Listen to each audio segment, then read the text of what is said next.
예, 잘 들립니다.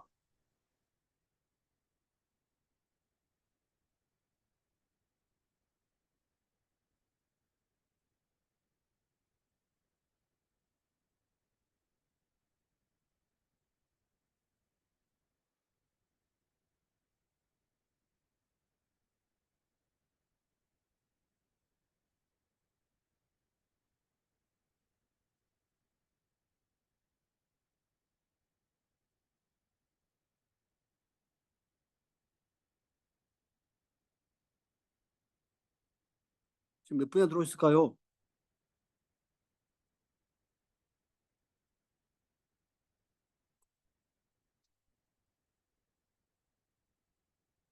열 분 들어오셨네요. 10분 정도요.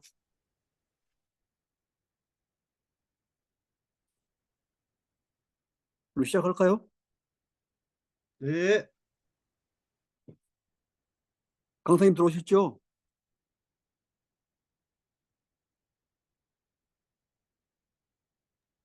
예, 강사님 들어오셨어요. 예, 시작하겠습니다. 여러분 반갑습니다. 오늘은 2024년 전동 NCC 에큐메니컬 아카데미 제1차 줌 강의하고 있는 날입니다. 오늘은 특별히 기독교 신앙과 과학의 만남이라는 주제로 강의를 해 주시겠습니다. 오늘 강의해 주실 강사는 이정모 관장님이라고 현재 펭귄 과학관 관장을 하고 계시는 분인데요. 전 국립과천과학관 관장이셨던 분이고, 그리고 서대문 자연사 박물관 관장하신 분입니다. 우리 이정모 관장님은 연세대학교 대학원 생화학과, 그리고 독일 보은대학교 유기화학 전공하신 분입니다. 책으로는 우리는 물이야, 그리고 나는야, 초능력자 미생물 외에 다수의 책들이 있습니다. 강사님께서 직접 본인 소개해 주시고 강의 시작하겠습니다. 오늘 강의는 1시간 강의하시고 30분 정도 질의응답 이렇게 하는 것으로 진행하겠습니다. 시작하겠습니다. 예, 강사님. 안녕하세요. 이정모입니다. 그, 네, 뭐 태어날 때부터 특별하게 뭐 그 계기가 있어서는 아니고 태어날 때부터 종교의 자유를 박탈당한 채 그냥 자연스럽게 기독교에서 이제 지냈습니다. 그 뭐 단 한 번도 무슨 번뇌를 가져본 적이 없고요. 네, 그 안에서 그냥 쭉 자라고 있습니다. 근데 오늘 특별하게 그러니까 기독교 신앙과 과학의 만남이란 주제로 한다고 하셨는데요. 근데 사실 이게 좀 되게 막연하기는 해요. 이게 뭐 어떤 이야기를 해야 될지 뭐 그렇잖아요. 예, 여기서 잠깐만요. 이렇게 공유를 하면서 잠깐. 예, 지금 여러분 공유가 되고 있나요?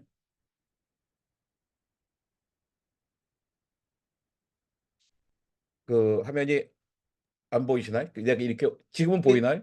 예, 화면이 안 보입니다. 그래요? 잠깐만요. 어, 했는데. 이거로 음, 아니, 약간 잘 됐었는데 잘 돼서 여기 공유. 지금은 보이시죠? 네네네. 예. 지금 이렇게 해도 보이나요? 지금요? 예, 잘 보입니다. 네, 됐습니다. 그럼 이렇게 하겠습니다. 예. 사실은 너무나 막연한 주제이긴 하지만 같이 이야기를 해보도록 하겠습니다. 제가 이렇게 펭귄 각종 과학관에 일한다고 그러는데 사실 그런 과학관은 없습니다. 우리나라는 155개의 등록된 과학관이 있습니다. 제가 그중에서 서대문 자연수박물관, 서울시립과학관, 국립과천과학관에서 12년 동안 관장을 했어요. 그 작년 2월 달에 이제 퇴임을 했습니다.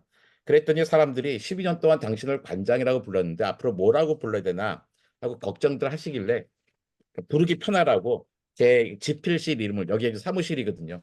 사무실 이름을 그냥 펭귄 각종 과학관이라고 했을 뿐입니다. 크게 신경 쓰지 않으셔도 되고요. 나중에 그 뭐야 오늘 시간이 짧아서 뭐 같이 이야기를 나누지 못한 게 있다면 요 아래 펭귄 천사 골뱅이 미닷컴으로 문의를 주시면 제가 최대한 빨리 답을 하도록 하겠습니다. 예, 우리가 신앙과 과학 그러면 되게 복잡해요. 너무나 크게 이제는 우리가 신앙과 문학, 신앙과 예술, 뭐 신앙과 경제, 신앙과 정치, 뭐 이런 이야기하면 별 큰 부담이 없잖아요. 근데 신앙과 과학 그러면 마치 뭐 원수가 만난 것처럼 아주 적대적인 관계라고 이제 느낄 때가 있는데요. 신앙이나 과학이나 인류가 비상할 수 있던 두 날개라고 생각합니다. 그리고 신앙과 과학은 다 인류의 생존력을 강화시킨 결정적인 계기였죠. 그런데 신앙은 과학에게, 과학은 신앙에게 별로 관심이 없었습니다. 그잖아요. 제가 이제 교회를 60년 이상 다녔지만 교회 안에서 그 과학에 관한 이야기를 나눠본 적이 없고 제 과학자 친구들하고 신앙에 관한 이야기를 또 나눠본 적도 없어요. 나는 없진 않아요. 조금 있을 뿐이죠. 하지만 그러니까 서로 저는 주 대화의 상대는 아니었던 것 같아요. 당연히 충돌도 없습니다. 신앙과 과학이 서로 문제가 됐던 경우는 딱 두 번밖에 없습니다. 인류 역사, 과학이 생긴 이후로. 그러니까 이게 뭐냐면 지구의 운동에 관한 것과 생명의 진화에 관한 것이에요. 그러니까 지구의 운동을 이야기를 하면서 이런 거죠, 교회. 천동설과 지동설의 문제였잖아요. 지구가 우주의 중심이 아니라고 한 거죠. 그러니까 지동설의 주장이 뭐냐면 천동설은 지구가 우주의 중심이라고 했던 거예요. 근데 지동설은 뭐 갈릴레오 코페르니쿠스가 정리한 게 뭐냐면 지구는 우주의 중심이 아니다. 수많은 천체의 아주 변방의 작은 하는 천체에 불과하다는 거였습니다. 이것 때문에 뭐 16세기 뭐 난리가 난 거 아닙니까? 뭐 사람들 불태워 죽이기도 하고 뭐 그랬던 거죠. 그러니까 왠지 뭐 다른 천체는 상관이 없더라도 적어도 지구가 하나님이 성육신 하셔서 직접 밟은 이 지구가 다른 천체를 돈다는 게 이제 납득이 되지 않았던 거죠. 근데 이거 사실 중심은 인간 중심의 사고였을 겁니다. 그러니까 천동설이란 건 뭐냐면 자기를 중심으로 한 거, 내 중심으로 우주가 돌아다닌다 생각했는데 그게 아니라 그러니까 그게 크게 충격을 받았던 거죠. 근데 이건 이제 더 이상 문제가 없어요. 그 누구도 지구가 우주의 중심이라고 주장하는 사람은 없습니다.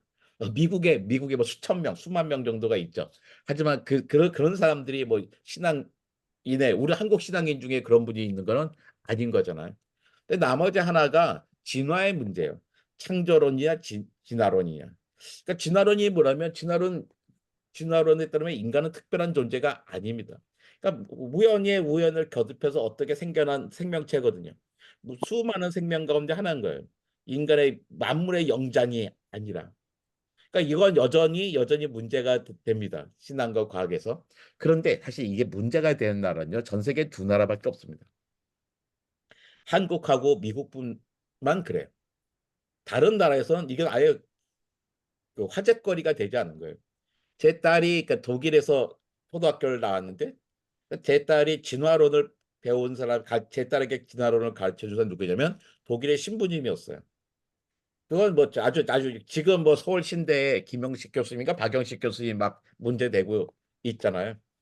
근데 그런 걸 보면 사람들은 되게 웃죠. 그러니까 되게 막 심각하게 막 이렇게 한쪽에서 이거 뭐 하냐 그러는데 이제 거기 이제 말 섞기도 약간 좀 짜증 나는 뭐 그런 거 우리 언제까지 이런 이야기를 하고 있어야 돼라는 생각이 들고 있는 겁니다.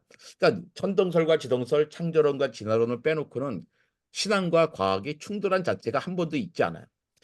근데 천동설과 지동설이 충돌하고 있을 때 어떤 사람이 이런 편지를 씁니다. 성경은 하나님의 말씀이요, 자연은 하나님의 작품입니다. 따라서 신앙과 이성은 대립할 수 없습니다. 하지만 마치 대립하는 것처럼 보이는 경우에는 자연에 관한 문제에서만큼은 과학이 신학보다 우월합니다. 왜냐하면 성경은 일반인의 이해를 목적으로 쓰여졌고 쉽게 재해석할 수 있지만 자연은 변경할 수 없는 실제성이 있기 때문이죠. 만일 성경에 있는 문장과 모순되는 것처럼 보이는 자연에 관한 진실을 과학자들이 증명하면 신학자들은 그 문장의 의미를 재해석하여 명확해야 합니다. 이게 누가 한 얘기냐면요. 갈릴레오가 한 겁니다. 갈릴레이가 지동설 이야기한 다음에 여러 가지 이제 핍박을 받게 되자 자기의 스폰서 공주님이 단테에게 편지를 보낸 거예요. 그러니까 성경도 하나님 거고 자연도 하나님 거다. 우리 이제 우리가 우리 신앙 고백이잖아요. 성경 하나님의 말씀이고 자연은 하나님의 작품이란 게. 둘 다 하나님 거니까 서로 모순이 있을 수가 없는데 모순되는 것처럼 보인다면 적어도 자연에 관한 문제에서는 과학의 눈으로 봐야 된다는 거죠. 성경은 사람들이 이해할 수 있게 그 당시 사람들이 이해할 수 있게 써졌고 얼마든지 다시 해석할 수 있지만 자연은 변경할 수 있는 없는 실제성이 있기 때문이란 겁니다. 제가 이제 그 바이블 사이언스라는 책을 쓴 적이 있습니다. 벌써 올해 2003년째 일이에요. 벌써 20년도 넘은 일입니다. 바이블 사이언스라는 책을 썼더니 처음에 어마어마하게 잘 팔리는 거예요. 많은 목사님들이 오해를 하셨습니다. 바이블 사이언스 그러니까 이 책은 창조 과학에 관한 책인가 보다. 책이 나오자마자 그 한 6월 달쯤 5, 6월이었는데 나오자마자 그 여름 방학에 모든 하루도 일정이 비지 않게끔 꽉 날짜가 짜 있더라고요. 여름 성경학교 막 그런 거죠. 그 교회마다 어마어마하게 많은 책을 사가고 근데 대부분의 목사님은 잘 읽어보시지도 않으셨던 거예요. 근데 슬금슬금 저는 이게 창조과학이 책이 아니구나 막 다시 반품되고 하고 막 그랬습니다. 그때 그래서 저희 교회에서 한번 이 얘기를 했어요. 목사님 한번 얘기를 해봐라 해가지고 했더니 보통 제 또래이 벌써 20년 전인데요. 제 또래이 그때 40대의 그 제 또래 집사님들은 그렇게 생각할 수 있겠네 했는데 제가 청년부 부장이었거든요. 근데 그냥 그때 제 청년회 사람들이 문 박차고 나가는 거죠. 우리 부장 집사님 미친 거 아니야? 막 이런 식이었습니다. 그래가지고 그때 저랑 아주 배드민턴도 같이 치는 젊은 목사님이 끝나고 나서 약간 성을 내셨어요. 만약에 안수 집사님 말이 맞다면 창세기 2장 3절까지는 어떻게 해석해야 되는 겁니까? 하고 저한테 따지셨어요. 제가 뭐라고 그랬어요? 창세기 2장 3절까지를 어떻게 해석하는 거는 당신의 일이다. 목사님의 일이죠. 그러라고 목사님이 있는 거 아닙니까? 과학자들은 자연을 밝히는 거고 그 밝히는 거에 따라서 목사님들이 재해석을 해야지 그걸 보고 과학자에게 해달라고 하면 됩니까? 라는 거였어요. 그 과학자들에게 그 권위를 넘긴 게 뭐냐면 창조과학회입니다. 그 정말이에요. 이렇게 목사님들이 창조과학회의 과학자들을 데려다 놓고 막 강연을 시켜요. 그 창조과학회들이 막 성경도 읽고 그 사람들이 뭘 안다고요. 사실 그분들은 과학도 잘 모르고 성서도 잘 모르는 사람들인데 목사님들이 과학에 대해서 좀 낯설다 보니까 그들을 불러다 오고 근데 평상시에 약간 과학에 대해서 잘 모르겠고 그 열등감이 있었는데 과학은 엉터리래요 막 얘기하니까 되게 신나셔서 계속 보게 하는 거죠. 그러면서 그러니까 우리 한국 교회의 이성이 전 상당히 마비 됐다고 생각합니다. 근데 우리가 정말 복음을 신뢰하고 있는 걸까? 그러니까 이런 거예요, 교회. 그 과학을 과학적으로 생각하다 보면 그 성경에 나오는 거 많은 것들을 못 믿게 될까 봐 걱정을 하는 거죠. 근데 우리가 복음을 신뢰한다 그런다면 우리가 자연과학적인 으로 밝혀지는 것들을 두려워할 일이 하나도 없는 거죠. 저는 얼마든지 다시 재해석해 내야 된다고 생각하는 겁니다. 기본적으로 복음에 신뢰하게 된다면 과학을 두려워할 일은 하나도 없습니다. 그래서 이제 제가 이제 되게 교회에서 저는 가끔 가다가 저는 뭐 오후 예배나 뭐 이런 식으로 해가지고 과학과 관련된 뭐 강연을 해달라. 그 주로 요구하는 게 이거예요. 사실은 천동설과 지동설의 문제. 창조 진화하는 문제는 저도 그냥 너무 껄껄해서 안 하려고 그래요. 그 천동 지동설 이야기해도 결국에 질문은 뭐로 가냐면 창조론 진화론으로 갑니다.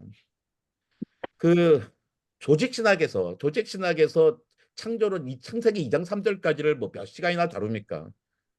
사실 한 시간도 안 다루는 것 부분이잖아요. 그런데 보통 성도들은 과학의 문제, 신앙의 문제 그러면 창세기 2장 3절까지만 따지고 있는 거예요. 창세기 1장 1절에서. 그냥 주는 메시지만 받으면 되는데 거기를 글자 하나하나로 보려고 그러죠. 근데 우리가 계속 이런 이야기를 해야 되는가? 21세기에. 저는 제발 이런 건 이제 그만할 때가 됐다고 생각합니다. 그러니까 이런 걸 하느라고 우리가 시간을 낭비할 수가 없어요. 왜냐하면 우리에게 너무나 좀 복잡한 일들이 많이 있기 때문이죠. 그래서 이제 신앙인이 과학을 다루라는 것은 천동설이나 지동설의 문제, 또 창조와 진화의 문제가 아니라 실제로 우리에게 닥친 문제들을 따져야 된다고 생각합니다. 2015년에 유엔이 2016년부터 2030년까지 지구인이 지속 발전 가능하기 위해서는 이런 17가지의 목표를 두고선 지속 가능 그러니까 좀 목표를 정해서 해서 매진해야 된다고 이야기했어요. 뭐 빈곤 퇴치, 기아 종식, 건강과 웰빙, 양질의 교육, 성평등, 깨끗한 물과 위생 등등 이런 것들입니다. 이거 보면 되게 뭐 진보적인 것 같고 뭔가 이제 다 같이 잘 살자는 얘기 같은데요. 근데 사실 이거의 최종 목표는 GDP 상승입니다. 지구 경제가 계속 발전해서 사람들이 점점 돈을 많이 벌기 위해서는 이런 문제들이 다 해결이 돼야지 된다고 했던 거죠. 근데 어떤 목적과 상관없이 전 기본적으로 우리가 다 닥친 문제로 생각합니다. 또 빈곤 해결하고 그랬잖아요. 그러니까 적어도 자본가들조차도 갖고 있는 지구의 문제가 뭐라고 알고 있잖아요. 근데 우리는 이런 빈곤의 문제들, 기아의 문제들, 뭐 양질의 일자리, 해양 생태계, 육상 생태계, 정의 평화 효과적인 제도, 뭐 NCC는 되게 열심히 하고 있지만 제가 있는 교회도 제가 다니는 교회도 예당 통합의 교회지만 단 한 번도 20년간 해양 생태계라든지 기후 변화라든지 이런 얘기를 들어본 적이 없어요. 그냥 계속 은혜를 계속 받고 있을 뿐입니다. 뭐 그렇게 만족하고 다닙니다. 그런데요, 이게 정할 때가 2015년이었는데 이때만 해도 기후변화 문제는요 13번째에 있었습니다.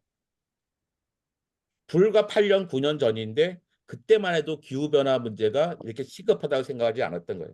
만약에 지금 이 목표를 정한다 그런다면 이 기후변화와 대응은 반드시 1번부터 6번 사이에 있을 겁니다. 왜? 가장 큰 문제로 우리에게 닥쳐 있기 때문인 거죠. 그러니까 이런 문제들을 우리가 신앙과 과학에 만난다는 것은 신앙인이 기후변화 문제에 어떻게 대응할 것인가 이런 걸 따지는 거라고 생각해요.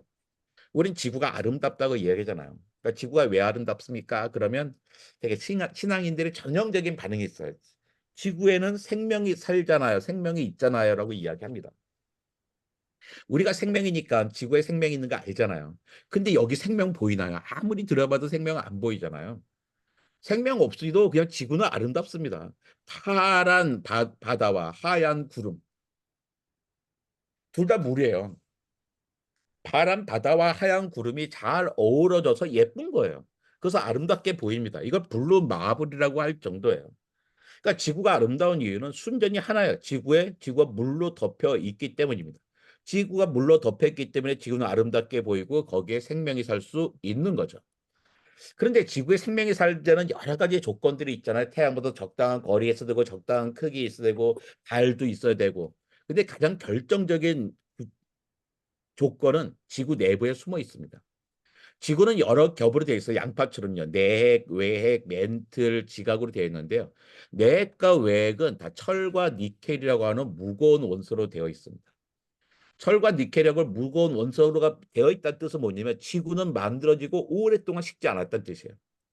수십억 년 동안 뜨거운 상태로 남아있기 때문에 그러니까 녹아있는 상태, 용연된 상태니까 무거운 게 내려갈 수 있죠. 목사님들께서 왜 설교를 작성한다고 아니 사업을 계속한다고 책상 위에 자료를 쫙 쌓아놨는데 시간이 지났다고 무거운 자료가 밑으로 내려가진 않잖아요. 자기 자리를 다 차지하고 있잖아요. 무거운 게 밑으로 내려갔다는 것은 오랫동안 용연된 상태로 남아있다는 거죠. 지금 내액은 고체 상태입니다. 근데 외액은 여전히 액체 상태예요. 액체 상태니까 어떻게 해요? 흐르죠. 그러니까 금속 주변에 금속이 막 돌아가면 어떻게 될까요? 중학교 때 배웠는데 요즘은 또 초등학교 때 배운다 하더라고요. 자기장이 생깁니다.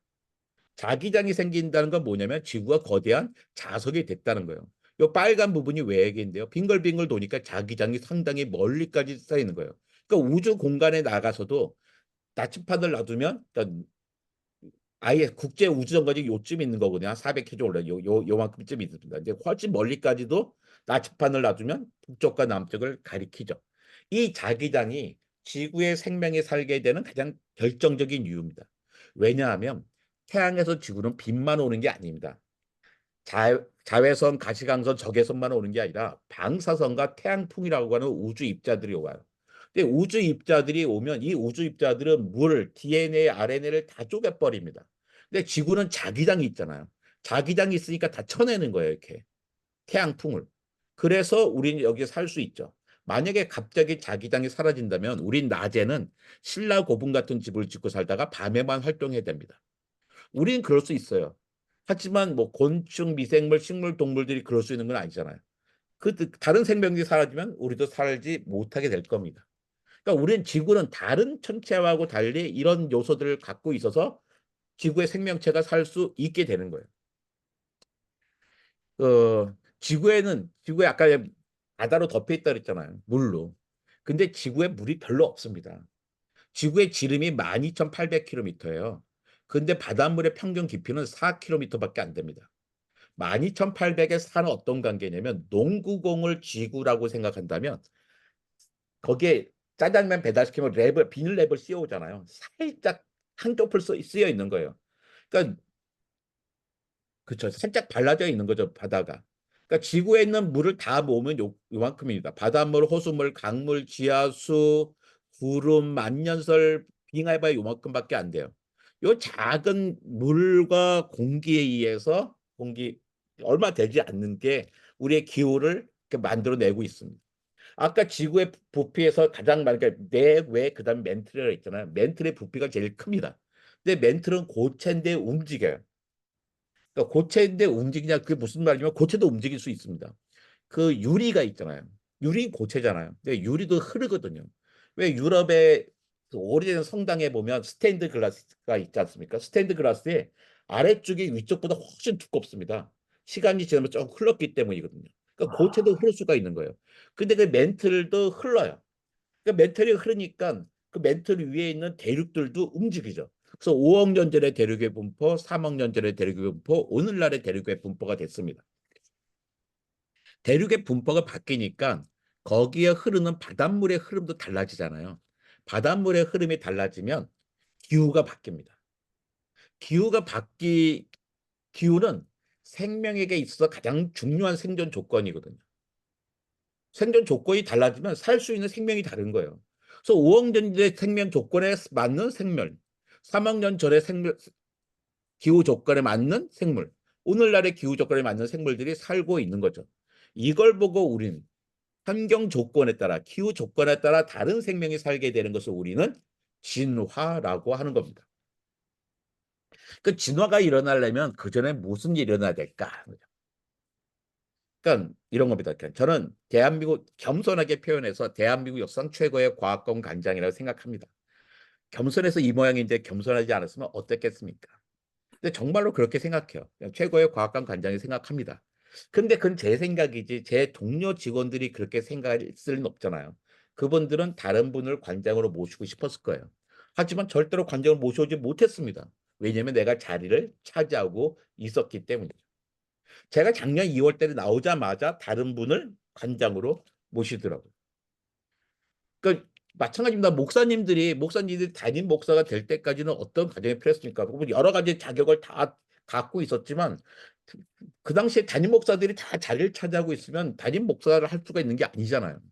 누군가 자리를 비켜주니까 그 자리를 이어받게 되는 거잖아요. 그게 그런 겁니다.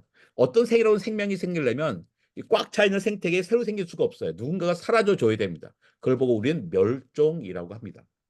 그러니까 멸종은 그닥 슬픈 일이 아니에요. 제가 이제 공룡을 좋아해요. 저 뒤 배경도 공룡이고 제가 이렇게 이 나이가 들어 공룡 티셔츠를 입고 있습니다. 하지만 제가 공룡과 같이 살고 싶은 생각은 없어요. 되게 험한 놈들이거든요. 근데 공룡들이 다 사라지고 나니까 우리가 그 빈자리에 생길 수 있게 됐던 거예요. 그러니까 멸종이 얼마나 중요한지 지구의 역사를 지질 시대로 표현하는데 지질 시대가 바로 멸종의 역사를 보여주는 거예요. 옛날 생물 시대, 중간 생물 시대, 새로운 생물 시대예요. 왜 이렇게 나눴을까요? 예전에는 초등학교 졸업했다고 다 중학교 간 거 아니었잖아요. 6년에서 수고했어. 졸업하고 반만 중학교 가자. 3년에서 수고했어. 졸업하고 반만 고등학교 가자 했어요. 근데 요즘은 초등학교 입학하면 무조건 고등학교까지 12년 다 공부해야 됩니다. 근데 왜 귀찮게 6년, 3년, 3년 나눴을까요? 나이에 따라서 배워야 될 학습 내용과 학습 체계가 완전히 다르기 때문이죠. 고생대, 중생대, 신생대 나눈 이유도 마찬가지예요. 살고 있는 생명이 완전히 다르기 때문입니다. 이렇게 지구 역사를 보고 있는데요. 시간이 이렇게 지나도 아직 고생대는 시작도 하지 않았어요. 이제야 이제 고생대가 시작합니다. 고생대는 꽤 길어 보이지만요. 타임라인에서 보면 얼마 되지도 않습니다. 중생대는 더 짧고 신생대는 휙 하고 지나가고 말이죠. 지구의 역사가 46억 년입니다. 생명의 나이가 38억 년이에요. 근데 38억 년 전부터 지구엔 생명이 있었단 얘기예요. 근데 굳이 5억 4,100만 년을 왜 고생대의 시작점이라 할까? 지구에는 엄청난 사건이 생겼습니다. 이때. 무슨 일이 생겼냐면 지구엔 처음으로 눈이 생겼어요. 하늘에서 내리는 눈이 아니라 얼굴에 있는 눈이 생긴 거예요. 그전에도 바다에 많은 동물이 살고 있었는데요. 눈이 없었어요. 그러니까 어떻습니까? 삶의 목표가 없습니다. 입을 벌리고 바다에 떠다녀요. 누군가 내 입에 들어오면 맛있게 먹고 내가 누군가 입에 들어가면 재수없게 죽는 거였죠. 근데 눈이 갑자기 딱 생겼습니다. 그 삶의 목표가 생깁니다. 내가 누굴 쫓아가야 될지 누가 또 도망가야 될지를 알게 되는 거죠. 그러면 색깔과 모양도 다양해지고 점점 커지게 됐습니다. 그때가 딱 5억 4,100만 년 전이고 이때부터 우리는 고생대라고 합니다. 오르도비스기는 연체동물들이 극적으로 등장했을 때고요.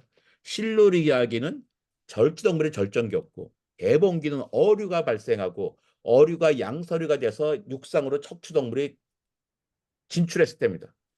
석탄기는 나무가 처음 생겼을 때예요. 그러니까 식물이 동물보다 나중에 생깁니다. 석탄기는 나무가 처음 생겼는데요. 이때는 지금보다 이산화탄소 농도가 10배나 높았습니다. 이산화탄소 농도가 10배나 높으니까 덩달아 높아지는 게 있잖아요. 바로 기온이죠. 기온이 엄청나게 뜨거워집니다. 10배나 높았으면 얼마나 뜨거웠겠어요. 전 지구가 열대 기후가 됩니다. 그 열대 기후니까 어떻게 매일 비가 쏟아지는 거예요. 나무의 입장에서는요, 천국입니다. 나무가 광합성 하려면 필요한 게 뭐예요? 온도, 이산화탄소, 물인데 세 가지를 다 삼박자를 갖췄거든요. 산 꼭대기부터 계곡까지 아름드리 나무가 가득합니다. 근데 뿌리가 변변치 못했어요. 뿌리에는 다양한 기능이 있지만 가장 중요한 기능은 물을 흡수하는 겁니다. 생각해 보자고요. 처음에 그 연약한 뿌리가 땅을 헤집고 다니는 게 쉬운 일이 아니잖아요. 그러니까 물이 펑펑 오니까 뿌리가 넓게 깊게 내려가지 않은 거예요. 아름드리 나무인데 산꼭대기에서 아름드리 나무가 쏟아지면 어떻게 돼요? 산등성을 휩쓸고 내려갑니다. 계곡에는 뿌리 뽑힌 나무가 가득하겠죠. 뿌리 뽑힌 나무는 죽습니다. 죽은 나무는 썩어야 돼요. 썩으려면 미생물이 있어야 되거든요. 근데 생명은 미생물부터 시작했기 때문에 이미 어마어마하게 많은 미생물이 있습니다. 하지만 나무가 처음 생겼잖아요. 그러다 보니까 나무를 썩게 하는 미생물, 나무의 목질부 리근을 썩게 하는 미생물이 없어요. 그러니까 죽은 나무가 계속 쌓여서 열과 압력을 받는 과정에 썩지는 못하고 눌리면서 산소 성분 빠져나가고 수소 성분 빠져나가서 나중에 탄소 성분만 남아가지고 꽉 눌러서 만들어진 게 석탄입니다. 우리 강원도의 석탄은 다 석탄기, 폐름기의 석탄이고요. 충청도, 보령, 전라도, 화순의 석탄은 이 트라이아스기 아래쪽의 석탄이에요. 한 종이 멸종하면 다른 종이 생깁니다. 그 자리에. 한 종이 멸종돼 한 종이 생기는 건데 가끔가다 단체로 멸종될 때가 있어요. 그것을 대멸종이라고 합니다. 고생대에만 3차례의 대멸종이 있었습니다. 세 번째 대멸종 때는요. 95%가 멸종했어요. 95%가 멸종했다는 뜻은 100마리 가운데 5마리가 살아남았다는 뜻이 아닙니다. 수만 마리 가운데 5마리가 살아남는 거예요. 왜냐하면 95%가 멸종했다는 뜻은 100마리 가운데 95마리가 죽었다는 게 아니라 100종류 가운데 95종류는 한 마리도 살아남지 못하고 싹 다 죽어서 멸종하고 5종류만 남은 거예요. 그러니까 5종류가 잘 남은 게 아니라 거의 죽었지만 멸종만 당하지 않은 상태인 거죠. 그게 95%가 멸종한 겁니다. 근데 무슨 일이 있어서 그렇게 됐지? 여러 가지 이유인데 첫 번째가 이겁니다. 그러니까 멘틀이 움직이면서 그 대륙도 같이 움직이다 다 합쳐졌어요. 초대륙 판기아가 만들어진 거예요. 근데 판기아가 만들었는데 왜 생명들 죽을까?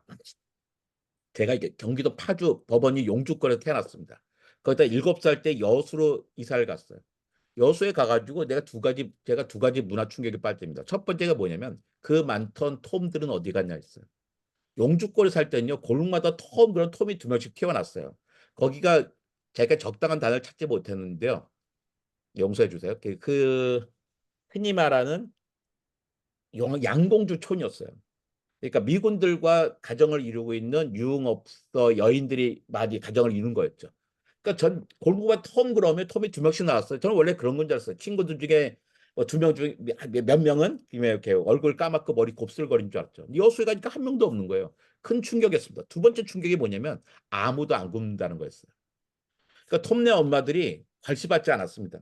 왜냐하면 봄에 자기 집에서 애들 점심 못 주는데 톰네 엄마가 다 골목 애들 불러다가 버터에 간장 밥해서 비벼줬거든요. 그러니까 되게 고마웠죠. 근데 여수에 가니까 아무도 안 굶더라고요. 곡식은 없어도 바다만 나가면 먹을 게 있는 거예요. 원래 바닷가가 그런 겁니다. 해안선이 춥지도 않고 덥지도 않고 먹을 게 많은 거예요. 사람만 그런 게 아니라 다른 생명에도 그렇습니다. 그런데 대륙이 합쳐지니까 어떻게 해요? 살기 좋은 해안선이 줄어들었잖아요. 내려간 건데 주로 뭐가 있습니까? 사막이 있는 거예요. 살기 좋은 해안선은 줄어들고 사막이 늘어났습니다. 생명이 살기 어려운 거죠. 이게 다가 아니었습니다. 지금 산소 농도가 21%인데요. 고생대에서 중생대로 넘어갈 때는 한때 산소 농도가 30%에 달했습니다. 엄청나게 산소 농도 높은 거예요. 동물 살기 좋았죠. 이때는요, 잠자리들이요, 날개 폭이 1m 20이었어요. 지네는 길이가 5m였습니다. 왜? 동물들 살기 너무 좋았던 거예요. 우리는 살고 싶지 않은 세상이지만 이미 다른 생명들이 그랬던 거죠. 근데 산소 농도가 20%까지 떨어집니다. 갑자기. 그러니까 30%의 높은 산소 농도에서 살던 생명체들은 20%살 수가 없는 거죠. 생명도 쭉 사라지고 그 자리에 다른 생명이 생기는 거예요. 더 큰 문제가 있었습니다. 화산이 터지는 거예요. 이 오렌지색 부분이요, 현무암 덩어리입니다. 제주도 가서 보면 시커먼 돌이 있잖아요. 화산암. 이 현무암 덩어리의 크기가 유럽만큼 커요. 두께가 얇은 것은 400m, 두꺼운 것은 3km입니다. 한라산 높이가 1950m예요. 그러니까 대충 평균 잡아서 한라산 높이의 현무암 덩어리가 유럽만큼 크게 있는 거예요. 얼마나 많은 화산이 터졌을까요? 이 남한 요 아래쪽에 살던 친구들은 저 시베리아에 무슨 일이 하는지 모르지만 슬금슬금 자기 동료들이 사라진 걸 알게 되죠. 일단 화산재가 나와서 햇빛을 가리고 광합성을 못하고 또 온도도 떨어집니다. 뿐만 아니라 이산화황, 염소, 불소, 이산화탄소 같은 게 막 나와요. 산성 물질이거든요. 산성 물질이 나오면서 계속 그렇게 산성비 내보고 토양도 산성화시키고 바다도 산성화시킵니다. 못 살아요. 거기다 또 이산화탄소는 온실가스기도 하잖아요. 지구는 점점 더워지고 산성화되니까 살 수가 없는 거죠. 그런 세 가지 일이 겹치다 보니까 95%가 멸종하고 고생대가 끝나고 중생대가 됐어요. 하자마자 똑같은 양상으로 네 번째 대멸종이 옵니다. 그리고 이때부터 본격적으로 공룡이 등장합니다. 근데 공룡도 결국 멸종하고 말잖아요. 6,600만 년 전입니다. 제가 학교 다닐 때는 공룡 멸종에 관한 이론이 100가지도 넘었어요.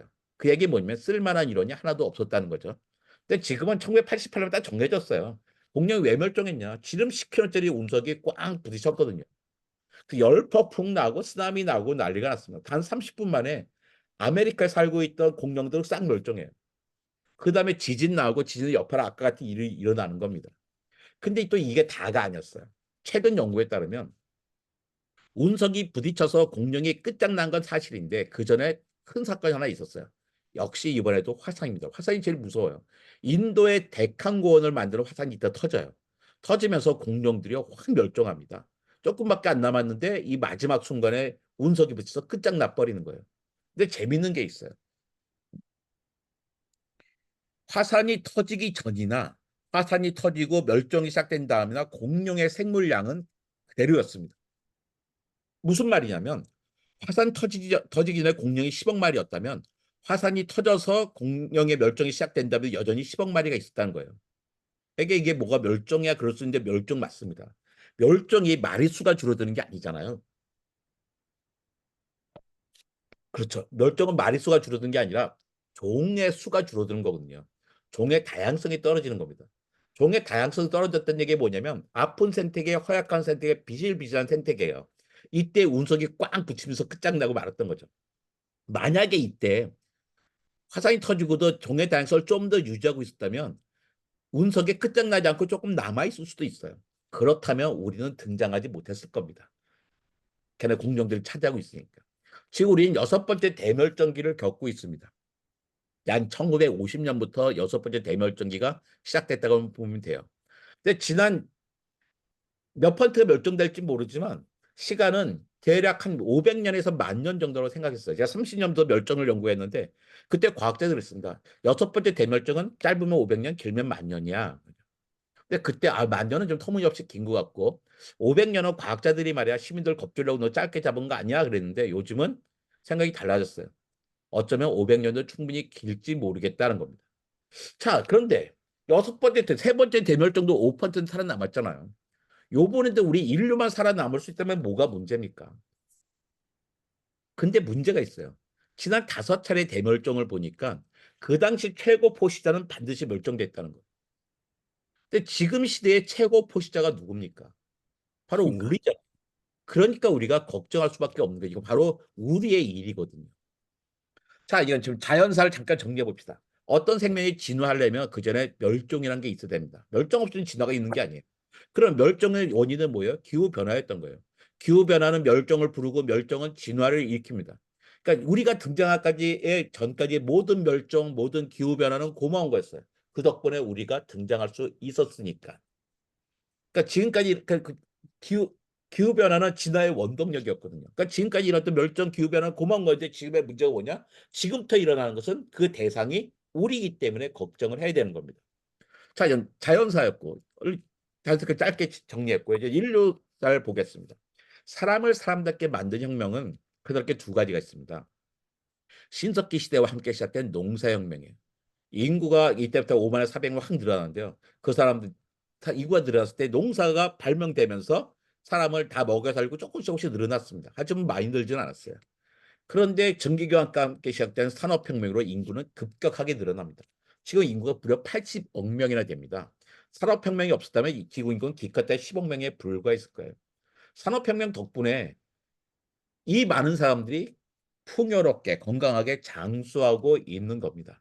산업혁명이라는 게 뭡니까? 결국 석탄과 석유라고 하는 말도 안 되게 싸고 강력한 에너지를 마음껏 쓰게 되는 겁니다. 아유, 요즘 뭐 이관작 길값이 얼마나 비싼데 싸다 그래 그러는데요. 여수에서 서울까지 저로 제일 먼데 보면 여수에서 서울까지 KTX 타고 오면 한 6만 원 정도 걸리지 않습니까? 들지 않습니까? 근데 만약에 석탄과 석유가 없어서 가마를 타고 온다고 해보세요. 6만 원에 올 수 있나? 석탄과 석유는 정말 싼 겁니다. 그 덕분에 세상에는 가난이라는 게 사라졌어요. 근데 그 결과가 뭐냐? 이산화탄소입니다. 아니, 산업혁명 때문에 이산화탄소가 늘어난 건 쉽게 이해가 되는데 왜 농사 때문에 이산화탄소가 늘어날까요? 우리가 되게 헷갈린 것들이 하나가 있는데요. 되게 정말로 실수 많이 하는 거예요. 특히 환경에 생각하는 사람 중에 한 일상적으로 하는 거짓말이 이겁니다. 아마존은 지구의 허파다라는 거죠. 죄송합니다. 아마존은 지구의 허파다는 이 말 많이 해요. 근데 100% 거짓말이에요. 아마존이 없어도 우리는 숨 쉬는데 문제가 하나도 없습니다. 지금도 산소가 가장 많이 만들어지는 데는 바다고요.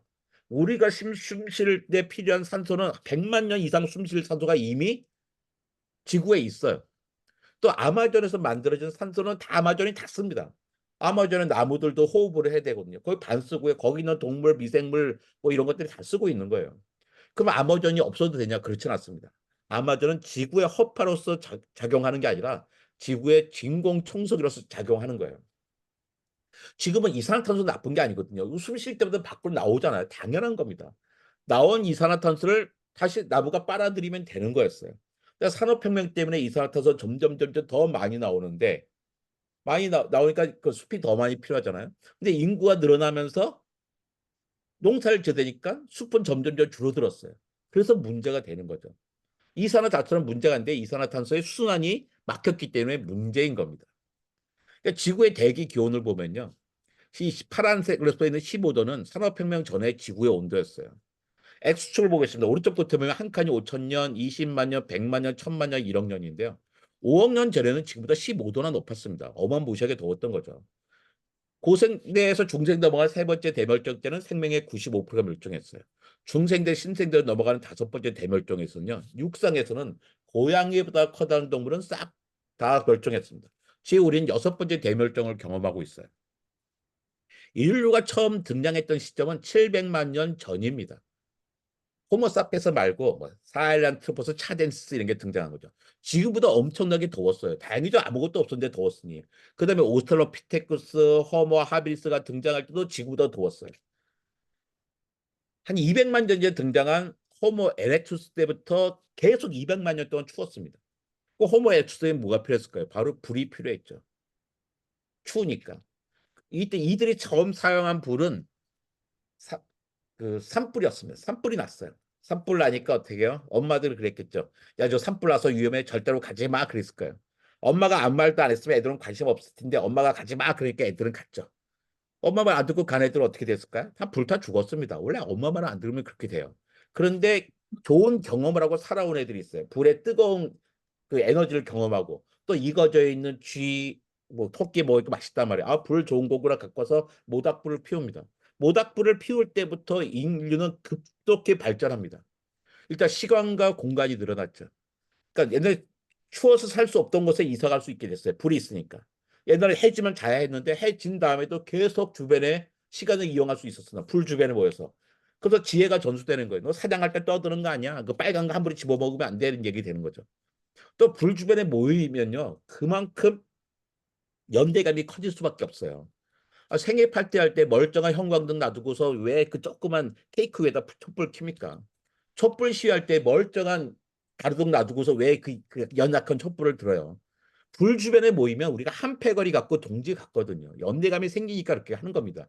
그 옛날에 그 구석기들도 그랬던 거예요. 그런데 문제가 있어요. 이들이 불을 한번 꺼트리잖아요.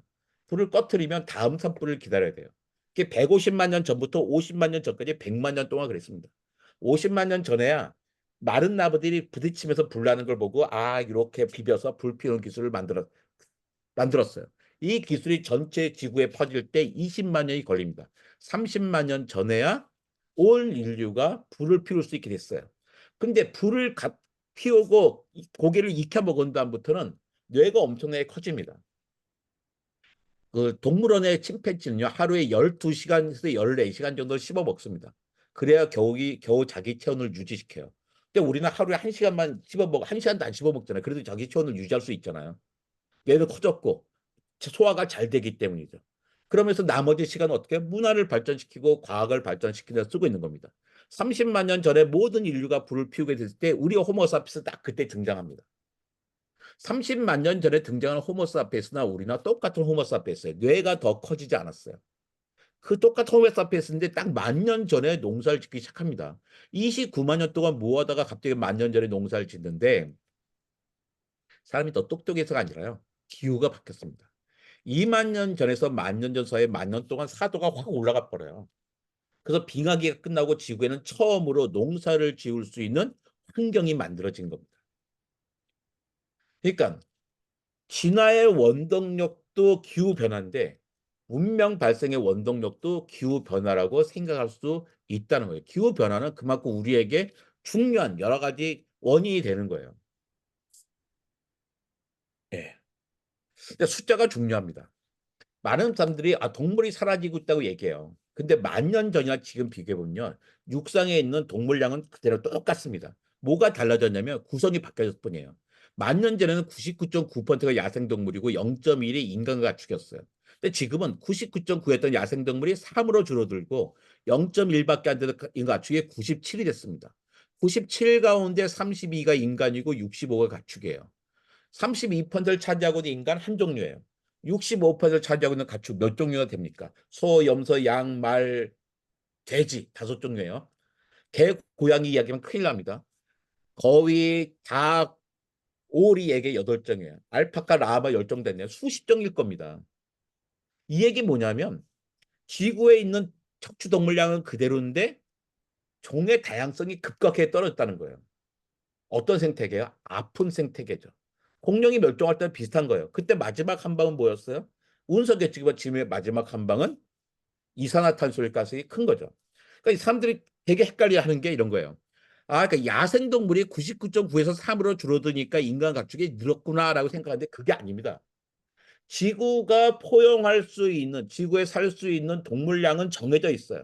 근데 인간과 가축이 늘어나니까 야생동물이 줄어들 수밖에 없는 거죠. 그러면서 다양성은 급격하게 떨어지면서 위험한 생태계가 된 겁니다. 제가 자연사 박물관에 있다니까 친구들이 물어보더라고요. 자연사 박물관 뭐 하는 데야? 그게 농담처럼 얘기했어요. 자연사 박물관은 자연산 생명체들 모아둔 데야 그랬어요. 사고서 병사가 아니라. 근데 그게 아니잖아요. 우리 자연사 그러면 자연은 대개 저는 뭐 아름다운 걸 생각하는데요. 자연사는요, 정말 참혹한 겁니다. 자연사는 게 뭐냐면요, 잡아먹겨 죽는 거예요. 호랑이와 사자도요, 평상시에 자기랑 눈도 못 맞추던 놈들에게 잡아먹혀 죽는 겁니다. 저는 자연사 하고 싶지 않아요. 짧은 병사가 제일 좋다고 생각합니다. 자연사는 사실 이 자연사가 아니라 자연의 역사잖아요. 우리가 자연사를 왜 공부합니까? 역사를 공부하는 이유가 똑같습니다. 역사를 공부하는 이유가 뭐예요? 우리 찰나란 선조의 문화들 배우고서 우쭐우쭐 하려고 배운 게 아니잖아요. 역사에 등장하는 모든 나라는요, 다 망한 나라입니다. 위대했던 로마 제국도 망했고요. 찬란한 한나라도 망했고 700년, 500년씩 계속됐던 신라, 고려, 조선 다 망한 나라예요. 역사책에는 망한 나라만 등장합니다. 왜? 저 나라는 왜 망했는지를 배워가지고 우리가 어떻게 하면 더 지속 가능할지를 따져보자는 거죠. 자연사도 마찬가지예요. 자연사를 공부하는 이유는 다 자연사 사람이 다 멸종한 것들을 배우는 거잖아요. 쟤네들은 왜 멸종했을까를 배우자는 겁니다. 배워보자 보니까 거기서 딱 답이 나왔죠. 첫 번째가 뭐였어요? 최고 포식자는 반드시 멸종한다. 또 하나가 뭐냐면 최고 포식자는 아니더라도 생물량이 가장 많은 생명도 반드시 멸종한다는 것이었어요. 고생대 바다에 가장 많았던 것은 삼엽충이었습니다. 삼엽충은 최고 포식자 아니었어요. 근데 바글바글 됐어요. 그 환경에 가장 잘 적응했던 거죠. 근데 삼엽충도 세 번째 대멸종 통과하지 못했습니다. 중생대 바다에 가장 많았던 것은 암모나이트였어요. 가장 많았는데요. 최고 포식자 아니었거든요. 근데 다섯 번째 대멸도 통과하지 못했습니다. 생물량이 제일 많았거든요. 근데 사람은 희한하게 최고 포식자면서 생물량도 제일 많아요. 80억 명이나 되잖아요. 지구 역사상 동시대에 이렇게 많은 킬로그램 제일 많았던 생명체가 없습니다. 어떤 공룡도 어떤 고래도 이렇게 많지 않았어요. 지금도 마찬가지입니다. 아, 이 관장 무슨 소리야? 나무가 훨씬 많고 박테리아가 훨씬 많지. 나무 박테리아가 어마어마하게 많죠. 하지만 걔네가 한 종류가 아니잖아요. 수십만 종이잖아요. 아, 최재천 교수가 그러는데 개미도 사람만큼 많다던데 맞아요. 개미도 사람만큼 많습니다. 킬로그램도 똑같을 거예요. 하지만 개미는요 최소한 1만 2천 종입니다. 우린 걔네들 다 개미라고 하지만 자기네끼리 모르는 사이란 말이에요. 인류는 정말로 성공한 생명이에요. 최고 포식자면서 생물량도 제일 많아요. 생명의 역사에 존재하지 않았던 양식입니다. 그런데 이게 우리한테 한계예요. 최고 포식자로도 생물량이 가장 많은 생명으로도 절대로 이 여섯 번째 대멸종을 통과할 수 없다는 거죠. 얼마 시간이 남지 않았거든요. 이 점선은 멸종의 누적 곡선입니다. 누적 곡선 계속 늘어날 수밖에 없잖아요. 괜찮아 이 정도 속도면 누구 하나 나가면 또 들어오면 돼요. 아, 이렇게 뭐또뭐걔 아주 착한 안순 입사관이 딴 데 가버리셨네. 안 탄 거 같이 뿌려서 딴 분 또 오시면 됩니다. 근데 한꺼번에 교회 장로님 안수자인데 다 50명이 한꺼번에 코로나 걸려버려요. 그럼 교회가 운영이 안 되는 거잖아요. 산업혁명 이후에 그런 거예요. 너무나 멸종 속도가 빨라지니까 누가 멸종된 다음에 채워지지도 않고 계속 멸종이 돼버리고 있는 겁니다. 생태계 급속히 무너지고 있어요. 촘촘한 그물이 있는데 그물과 하나가 끊어져요. 그래서 상관없어요. 그 그물은 잘 쓸 수 있습니다. 근데 느스나 성긴 그물인데 이게 한 그물가락 끊어져 버리잖아요. 다 새버리잖아요. 못 쓰게 되죠. 지금은 생태계가 그렇게 성긴 상태가 돼버린 거예요. 급속히 생명들이 사라지고 있습니다. 1970년부터요. 육류 소비량이 거의 10년 단위에 36%씩 늘어갑니다. 목사님들 삼겹살 처음 먹은 날 기억하십니까? 삼겹살이 처음부터 있었던 게 아니잖아요. 저는 기억하거든요. 1981년 8월 15일 점심이었습니다. 너무나 큰 충격이었어요. 왜냐면 제가 고3 때였는데요. 그 전까지 제가 먹었던 돼지고기는 다 물에 젖어 있었어요. 찌개나 국에 들어있었는데 그 당시 엄마가 로스구이라는 이름으로 그 당시 삼겹살은 그 식당 메뉴가 아니었어요. 그 정육점에 있는 거였지. 로스구이라는 이름으로 고기를 얇게 점여서 구워줬어요. 너무 맛있었어요. 인간의 언어로 형이 없어 없을 만큼 맛있더라고요. 근데 한 달 지나니까 우리 반 애들 다 먹어보고 한 1년 되니까 우리 학과 아이들이 우리 반 애들 다 먹어봤어요. 1981년인데 1981년에 대통령이 누군지 아시잖아요. 설마 그 사람이 우리나라 경제를 잘 알아서 이렇게 경제가 성장이 됐을까요? 그러니까 왜 고기를 많이 먹게 되냐면 100만 원 벌 때 밥을 한 그릇 먹었는데 500만 원 번다고 밥을 5그릇 먹는 게 아니잖아요. 그러니까 먹는 걸 바꿔야 결국 육류를 먹어야 돼요. 근데 전 세계가 경제가 폭발적으로 성장하면서 육류 소비량이 늘어났습니다. 자, 육류 소비량이 늘어나야 돼요. 그건 가축이 많아져야 돼요. 당연히 그 팔아야 되니까. 가축이 많아지면 당연히 어떻게 돼요? 자연에 살고 있는 야생동물이 줄어들 수밖에 없는 거죠. 그 지구의 크기는 정해져 있으니까. 그러니까 소가 가장 큰 문제입니다. 소는요. 소고기 1kg을 만드는데 날 때마다 발생하는 온실가스가 50kg이에요. 돼지는 8, 닭은 6 정도입니다. 소고기 1kg를 만들 때 필요한 먹이가 25kg입니다. 돼지는 6, 닭은 3이에요. 이 얘기 뭐냐면 우리가 소고기 1kg를 먹지 않으면 50kg의 온실가스가 발생 안 할 수 있고 25kg의 먹이를 생산할 땅을 숲으로 만들 수 있다는 거예요. 지금도 농경지보다 목초지가 2배나 많은 상태거든요. 그렇다고 우리가 단백질을 안 먹을 수는 없잖아요. 단백질을 섭취할 수 있는 그 곳이 많아요. 돼지고기, 닭, 양식, 어류, 완두콩, 두부 거의 지구에 부담을 주지 않습니다. 근데 소로 가면 부담이 확 커져요. 우유, 치즈도 많은데 소고기는 정말 어마어마해집니다. 근데 요즘에 또 어떤 문화가 생긴 젊은 사람 중에 우리나라는 양고기를 먹는 나라가 아니었잖아요. 근데 유럽에 많이 갔다 오면서 유럽 파티 가면 맨날 양고기 주거든요. 갑자기 양고기를 먹기 시작해요.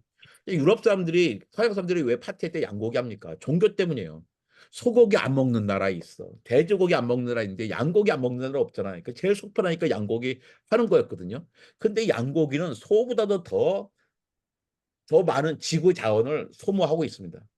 그러니까 우리가 딱 하나만 해도 되게 지구에 도움이 많이 돼요. 적어도 내 돈 내고 소고기만 안 먹자. 그러니까 소고기 사주는 건 어쩔 수가 없는데 내 돈 내고만 안 먹어도 꽤 지구엔 도움이 됩니다. 교회에서 주일마다 같이 식사하잖아요. 식사할 때 거기서 요구만 소고기, 돼지, 빼도 양고기만 빼도 상당히 지구에는 덜 부담을 줄 겁니다. 근데 그렇다고 이제 먹고 싶은 걸 어떻게 하겠어요? 다른 방법을 찾아야죠.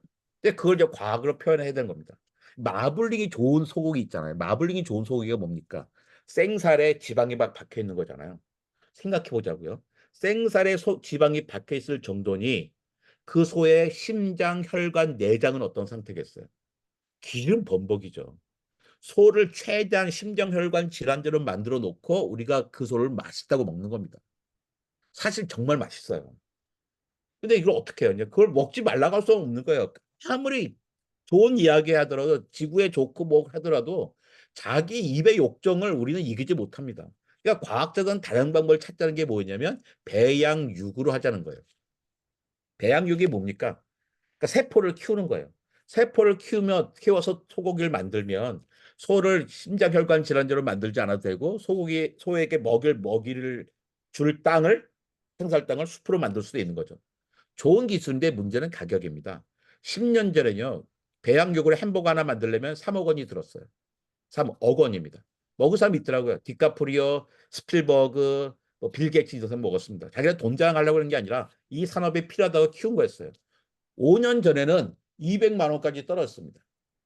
그러니까 뭐 우리나라 대기업 사람들이 이제 그걸 가지고 외교사들에게 막 보여줬던 거죠. 3년 전에는 5만 원까지 떨어집니다. 그러니까 미국, 유럽, 싱가포르의 젊은이들랑 먹었어요. 작년에는요, 15,000원까지 떨어졌어요. 그냥 누구나 다 먹을 수 있는 양이에요. 근데 왜 우리는 못 먹어봤을까요? 생산량이 적기 때문입니다. 그러니까 우리가 차례가 알았을 뿐이에요. 그런데 앞으로 몇 년만 지나면요, 3, 4천 원까지 떨어질 겁니다. 심지어 우리나라는 2040년에 육류시장의 60% 이를 거라 그러는데요. 너무나 나이브한 생각이에요. 2040년이면요, 육류시장의 95%는 차지할 겁니다. 어떤 일이 생길까요? 갑자기 맥도날드, 롯데리아, 버거킹이요, 선언할 겁니다. 우린 지구를 사랑하는 기업이니까 앞으로는 배양육만 쓸 거야 하고요. 기후엔 도움이 되지만 농민들은 어떻게 해요? 축산업자들은요.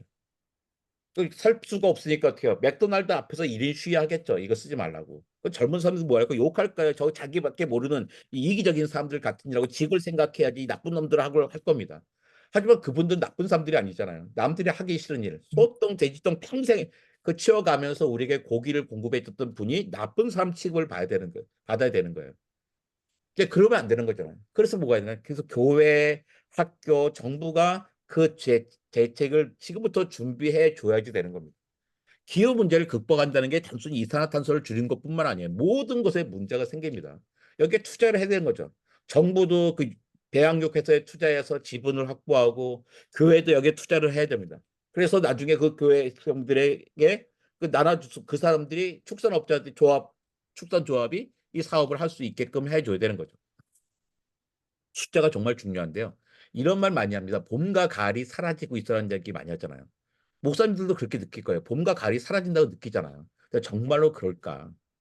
1981년부터 10년, 최근 10년 볼까요? 겨울이요, 15일 줄었습니다. 근데 봄은요, 3일 늘었어요. 여름은 14일 늘고요. 가을은 살짝 줄었습니다. 근데 왜 우리가 봄과 가을이 줄어든다 느끼냐? 시작점이 달라서 그래요. 11월에 시작하던 겨울이 12월에 시작하고, 3월에 시작하던 봄은 2월에 시작하고, 6월에 시작하던 여름이 5월에 시작하고 있습니다. 9월도 한참 늦어지고 있어요. 그러니까 시작점이 달라지니까 헷갈리는 거예요. 기온은 30년 단위로 따져봐야 되거든요. 일제 강점기와 지금 비교해 보면요. 추운 겨울 22일 줄고요. 시원한 가을, 사흘 줄고 더운 여름 20일 늘고 따뜻한 봄 6일 늘었습니다. 숫자로 따져보지 않으면 과학적 생각 때문에 숫자로 따지는 건데 숫자로 따져보지 않으면 무슨 일이 생기냐면 옷장 사는 사람들은 봄과 가을이 사라지고 있대? 그럼 봄옷 조금 갖다 놔야겠네 한다면 말해요. 오히려 지금은 봄옷이 더 많이 필요한 시점이잖아요. 그 요즘 우리가 에어컨을 정말 많이 떼잖아요. 80년대 안 뗐는데 우리가 요즘 에어컨을 왜 이렇게 많이 뗄까요? 예전에 교회 에어컨 없었잖아요. 근데 요즘 다 있잖아요. 없으면 뭐 난리 나는 것 같잖아요. 우리가 왜 그럴까요? 기력이 떨어질까요? 아니면 정상태가 해줘서 그럴까요? 그게 아닙니다. 80년대까지의 북반구 여름의 온도 분포 우선에 평균점을 쫙 내려보면 여기 있잖아요. 요즘 평균 여기 있어요. 지구가 더워졌어요. 그 80년까지만 해도 에어컨을 틀어야 되는 극단적인 날이 없었는데 지금은 엄청나게 많습니다. 지금 우리가 에어컨을 팡팡 트는 이유는 노인들이 기력이 떨어지고 젊은 사람들이 정신 상태가 해져서가 아니라 실제로 지구가 더워졌고 LG전자가 인버터 방식의 훌륭한 에어컨을 개발해 주셨기 때문이죠. 제가 2019년에 라디오 나갔을 때 이런 질문을 받은 적이 있어요. 인류가 등장한 이후에 가장 뜨거웠던 20년이 언제냐? 그걸 제가 어떻게 알겠어요? 데이터가 없는데. 데이터가 있을 때부터 합니다. 1880년부터 전 세계가 기후 측정했을 때 이때부터 압니다 그랬어요. 대답하기 쉽지 않았어요. 가장 더웠던 20년요. 1998년 하고요. 1년 쉬었다가 2000부터 2018년까지 제일 더웠어요 했어요. 힘들잖아요. 근데 2020년도 편하더라고요. 2020년 똑같은 질문 받았을 때는요. 너무 편했어요. 2000년부터 2019년까지 제일 더웠어요. 2021년에 또 물어보더라고. 제가 뭐라고 했을까요? 가장 더운 해는 2001년부터 2020년까지 제일 더웠습니다. 제 늦둥이 둘째 딸이 2001년생이 있는데요. 오늘 오더라고. 아빠 말이 맞는 것 같아. 지금 점점 더워진 걸 느끼겠어 그러는데요. 걔는 태어날 때부터 더웠어요. 그러니까 지금 교회에 있는 대부분의 성도들은 젊은 사람들은 단 한 번도 정상적인 기후를 경험해보지 못한 사람들입니다. 그러니까 1850년부터 2023년까지 평균 기온을 낸 다음에 각 지역별로 평균보다 시원하면 파란색, 더우면 빨간색으로 했어요. 50년대, 됐어요. 50년대, 60년대 쫙 있잖아요. 쭉 넘어가 볼까요? 50년대 최근으로 올수록 점점 붉은색으로 변해 나갑니다. 이걸 한꺼번에 보면 이런 시대인 거예요. 갑자기 빨갛게 되고 있는 거예요. 실제 지구는 더워지고 있습니다. 지금 초등학교 3학년이 2015년생이거든요. 얘네들 이런 인생을 썼어요. 25년부터 21년까지 7년을 살다가 학교에 갔어요. 그중에 3년은 마스크 쓰고 살았었는데요. 우리가 보면 가장 불쌍한 애들이에요. 인간의 입장에서 우리 입장에서 가장 뜨거웠던 7년을 살다가 학교에 간 애들이에요. 그런데 생각을 바꿔보면요. 저 7년은 우리에게 보면 가장 뜨거운 7년이었지만 저 친구들의 입장에 보면요. 가장 시원한 7년일 수 있습니다. 그러니까 이런 만화가 가능해지는 거예요. 올 여름은 내 인생의 가장 뜨거운 여름이야 애들 이야기하면 부모님 뭐라면 네 남은 인생에서 올 여름이 가장 시원한 여름이라고 이야기해 줄 수 있습니다. 실제로 그렇게 되고 있는 거예요. 1월부터 12월까지 바닷물의 평균 온도예요. 바닷물의 평균은 당연히 더워지고 있겠죠. 그러니까 1980년부터 2011년까지 쭉 올라오고 있었습니다. 이 오렌지색 2022년이었어요. 올라올 때 달라붙어서 조금씩 올라옵니다. 근데 작년에는 좀 이상했어요. 처음으로 21도를 넘어서기도 했거니와 4월 달이 지난데도 평평해졌습니다. 4월 달 지나면 온도가 내려가야 돼요. 바닷물의 온도가. 왜 내려갈까? 우리 여름을 향해 가는데. 지구가 둥글기 때문입니다. 북반구는 여름을 향해 가지만 남반구는 겨울을 향해 가잖아요. 북반구 바다는 작아요. 남반구 바다가 크고 북반구는 유라시아가 있어서 작은 북반구 바다는 여름을 향해 가는데 커다란 남반구 바다가 겨울을 향해 가니까 4월부터 온도가 내려가야 돼요. 근데 작년에 내려가지 않고 버티고 있는 거예요. 이때부터 두려웠어요. 그러다 보니까 끝까지 이런 식이 됐습니다. 이게 2023년이에요. 아니 온도가 오르지만 예전에 작년 거보다 살짝 붙어서 올라야 되는데 점프를 해서 올라 있잖아요. 과학자들이 상상하지 못한 방식으로 올라가 버렸습니다. 그래서 과학자들이 두려우니까 2023년과 가장 비슷한 그래프가 어디까지 찾아봤더니 2015년이 계속 비슷했어요. 그 다음에 어떻게 됐냐 보니까 2015년 다음에는 2016년에는 2015년쯤 끝에 시작했지만 결국엔 온도가 많이 내려간 거예요. 아, 올해도 2023년에 내년에 좀 내려가겠거니 하고 기대를 했습니다. 근데 올해 시작된 거 보니까 내려가지 않고 더 높아지고 있어요. 그래서 2024 4월 24일 그래프인데요. 21.21도를 넘어섰습니다. 바다 온도가 가장 뜨거웠던 역사 가장 뜨거웠던 50일이 언제냐면 최근 50일이에요. 가장 뜨거웠던 바다를 우리 매일 그 기록을 갱신하고 있습니다. 1.5도 얘기 많이 하잖아요. 산업혁명 이후에 1.5도를 막아야 한단 말이에요. 그 1.5도가 언제 되는데 작년 2월 달에 전 세계 과학자들이 모여서 싸웠어요. 1.5도가 되는 시점은 2030년이야. 한 반 정도 됐어요. 야, 사람들 너무 겁주지 마. 무슨 2030년이래. 2035년은 돼야 1.5도 넘어갈 거야. 너무 겁주지 말라고 했단 말이에요. 그러니까 2030년에서 2035년 사이에 1.5도가 될 것 같았는데 작년에 이미 1.48도가 됐습니다. 거기다 올해 작년 2월부터 올해 1월까지가 1.52도예요. 이미 1.5도는 돼버린 거예요. 과학자가 생각한 것보다 훨씬 빨리 올라가 버렸습니다. 근데 우리 글로벌 워밍, 글로벌 보일링을 뭐라고 번역했습니까? 지구 온난화, 지구 열대화하라고 했잖아요. 되게 웃긴 말이에요. 워밍에 온난화란 말이 어디 있어요? 온난 따뜻하고 좋은데 훈훈하고. 보일링에 열대화라는 얘기 어디 있어요? 열대과일이 얼마나 맛있는데요. 온난화 열대 아니잖아요. 좀 정확한 영어를 쓰자고 합니다. 그래서 가열화 비등화. 지구는 점점 가열돼 있고 점점 끓고 있다고 표현하는 게 맞는 표현이죠. 기후변화는 모든 것에 문제를 줍니다. 가장 큰 문제가 식량과 물이에요. 우리나라는 식량 작업도가 42%입니다. 그리고 가축 사료까지 하면 25%밖에 안 돼요. 식량 작업도가 정말 낮은 나라예요. 강대국의 특징이 뭡니까? 다 농업 가국이에요. 이거 아니잖아요. 거기다 우리는 북한에요. 정말 말도 안 되는 이상한 나라가 있잖아요. 그래서 되게 어느 순간에 식량 문제 때문에 되게 힘들게 올게 될 겁니다. 1.5대 충격력 공평하지 않습니다. 더워진 나라 있고요. 추워진 나라 있고 홍수 나라 있고 가뭄 나는 나라 있어요. 같은 저기도 부자 나라와 가난한 나라 있고요. 같은 나라도 부자와 가난한 사람이 있습니다.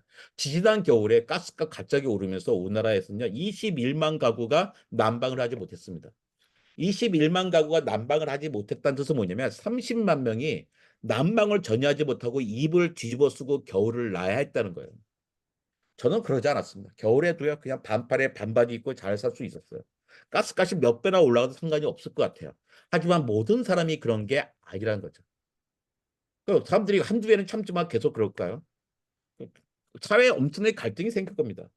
그런데 이제 그 나라와 나라 사이는 어떻게 돼요? 식량 문제, 물 문제를 어떻게 풀까요? 전쟁으로 풀려고 하겠죠. 1.5도, 2도가 돼서 더워서 죽는 게 아니라 하여튼 전쟁 때문에 죽을 겁니다. 지금 우리는 태평성대에 살고 있어요. 제가 작년 2월 때 퇴임할 때 대한민국 공무원관들 나이가 제일 많았습니다. 저는 전쟁 끝난 지 10년 후에 태어났어요. 저는 전쟁을 경험하지 못했어요. 이 얘기 뭐냐면 대한민국 공무원 가운데 전쟁을 경험해 본 사람이 한 명도 없다는 얘기입니다. 대부분의 가정이 그래요. 할아버지, 아버지, 손자가 전쟁을 경험하지 못했어요. 한반도에 사람이 들어온 다음에 이런 경우가 몇 번이나 있었을까요? 우린 태평성대에 살고 있는 겁니다. 근데 앞으로도 계속 그럴까요? 식량 문제, 물의 문제는 결국에 전쟁으로 이어질 수밖에 없는 겁니다. 이거 우리 바로 코앞에 있는 일입니다. 온도는 이렇게 올라갑니다. 2도가 임계점이에요. 2도가 되면요, 온도는 쑥 올라가요. 2도가 되면 많은 만년설과 빙하가 다 녹아버려요. 많이 녹아서 반사대에 나가던 빛들이 그대로 숲과 바다에 포함되기 때문입니다. 그래서 1.5도에서 막자 그랬어요. 롤러코스터 생각하시면 돼요. 꼭대기에 올라가면 세울 수가 없잖아요. 저절로 떨어지니까. 그 전에 세우자 그랬어요. 이때까지만 해도 과학자들이 1.5도에 못 세우면 2도에 금방 도달할 줄 알았어요. 그런데 그 사이에 과학과 기술이 정말로 발전했습니다. 그래서 지금 1.5도에서 못 세워 1.5도 넘어버렸잖아요. 망하지 않습니다. 1.5도에 못 세우면 1.5도, 1.6도에서 세우면 될 것 같아요. 이미 기술은 다 있습니다. 아까 그래프 보잖아요. 이 끝부분만 볼게요.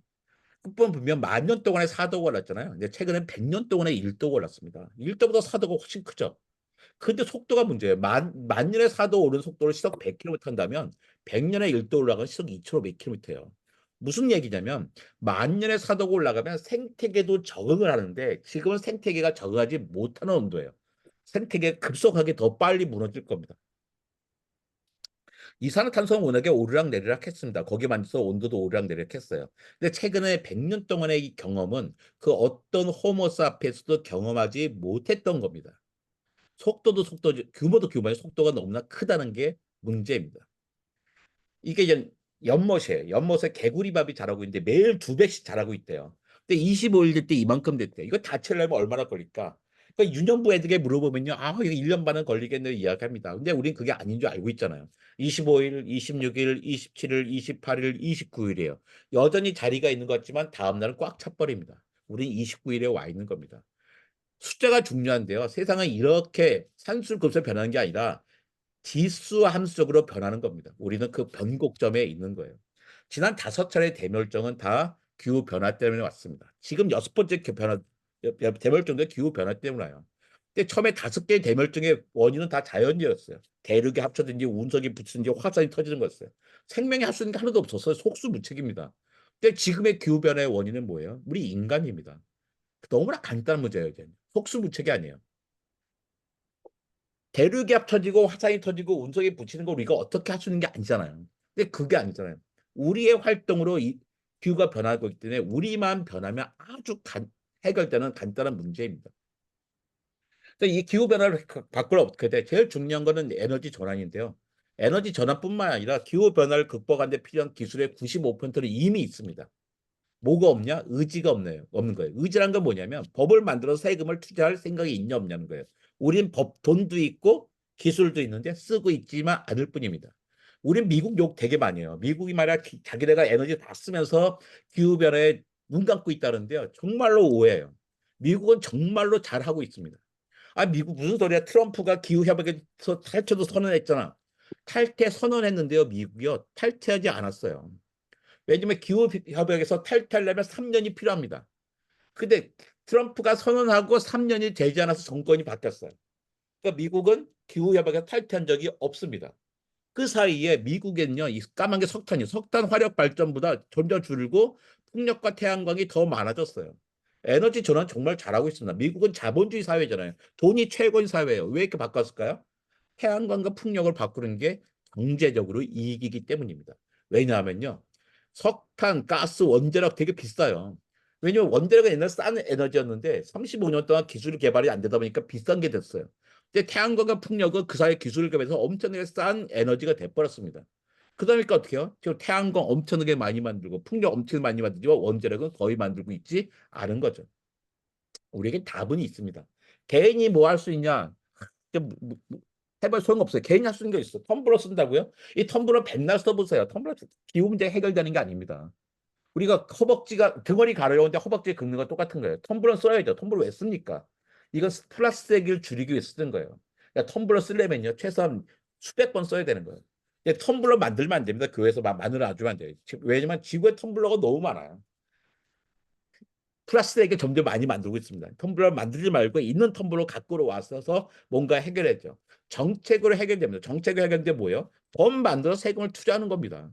미국의 인플레이션 감축 법안이라는 거 있잖아요. 이것 때문에 현대자동차 얼마나 힘듭니까? 현대자동차, SK, 삼성 다 미국에도 공장 짓게 생겼어요.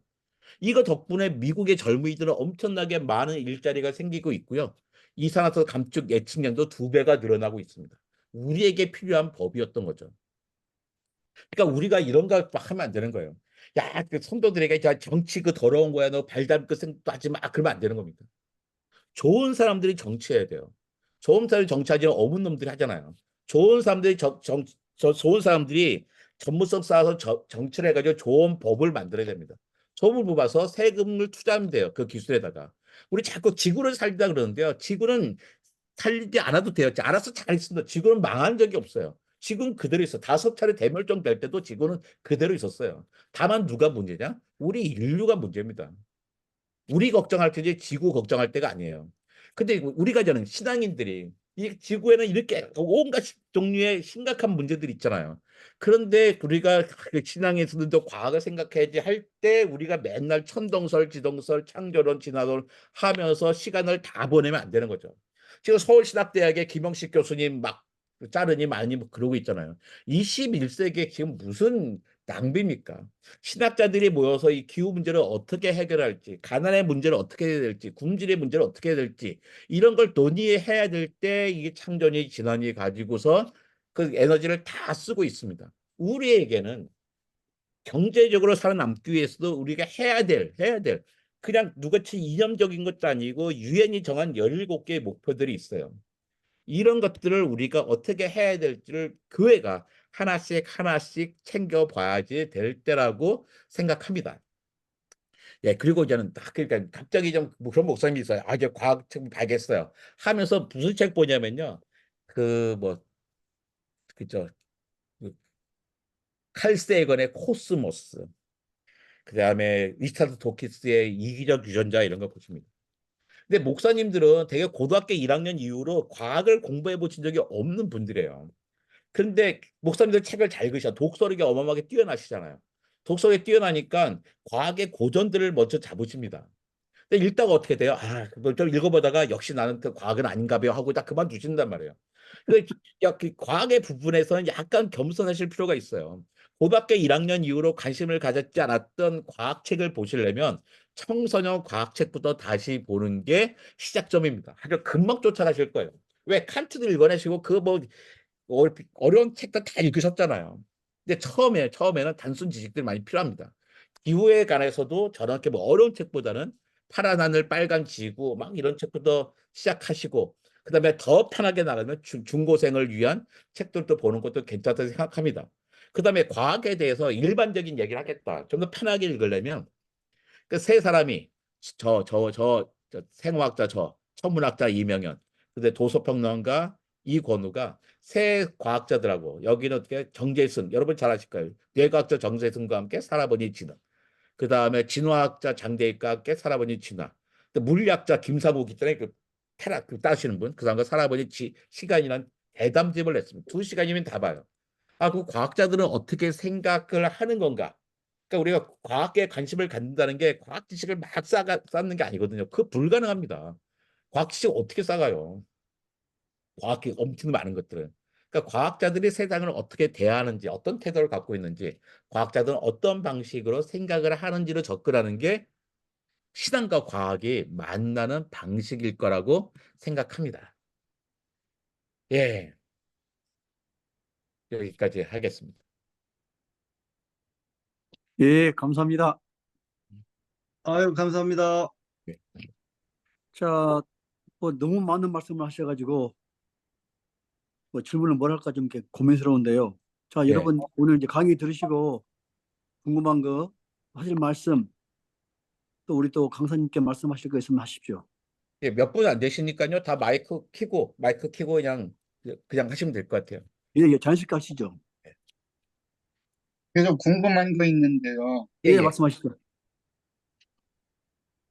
이제 말씀하세요. 앞으로 이제 지구가 어떻게 이제 변하는지 그게 좀 궁금하거든요. 어떻게요? 왜냐면은 지금 날씨도 엄청 덥고 예. 그러기 때문에 이제 앞으로 지구가 어떻게 변해가는지 아, 지구는 그대로 있을 겁니다. 그래요? 지구는 그대로 있는데 거기에 살고 있는 생명들이 지금 네. 살고 있는 생명을 못 살고 이제 그 아주 높은 온도에서 있는 생명들이 등장하려고 하겠죠.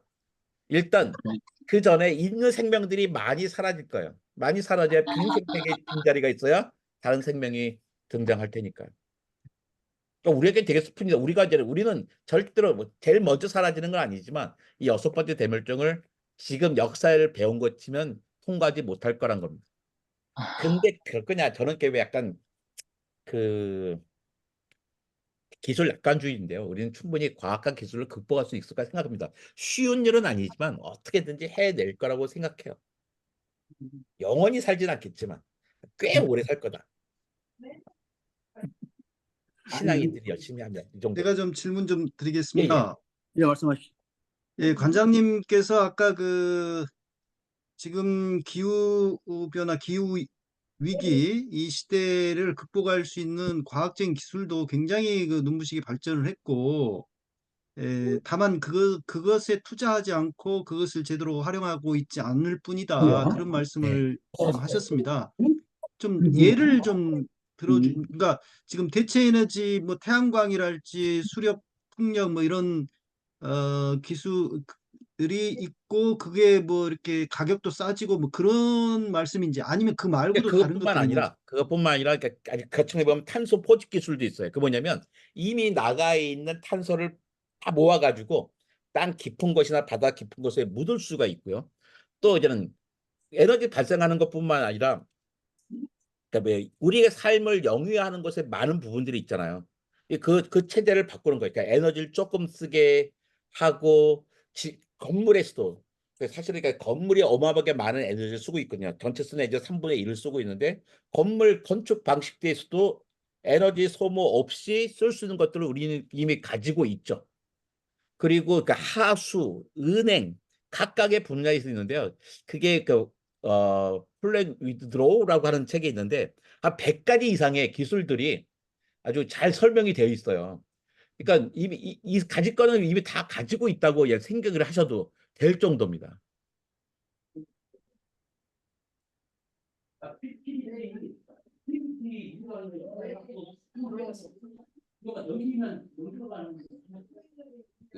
저한테 하시는 말씀이 아닌 것 같아요. 예.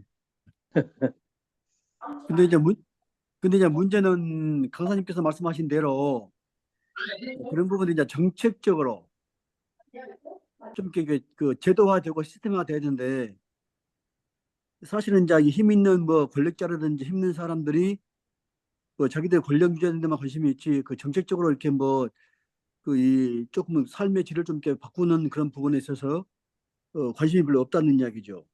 근데 이게 우리는 사실 민주주의 사회잖아요. 우리가 네. 정책자들, 그 정치는 우리가 정할 수 있잖아요. 네. 우리가 뽑으면 되는 겁니다. 근데 우리가 뽑으면 되는데 그들을 안 세웠던 거죠.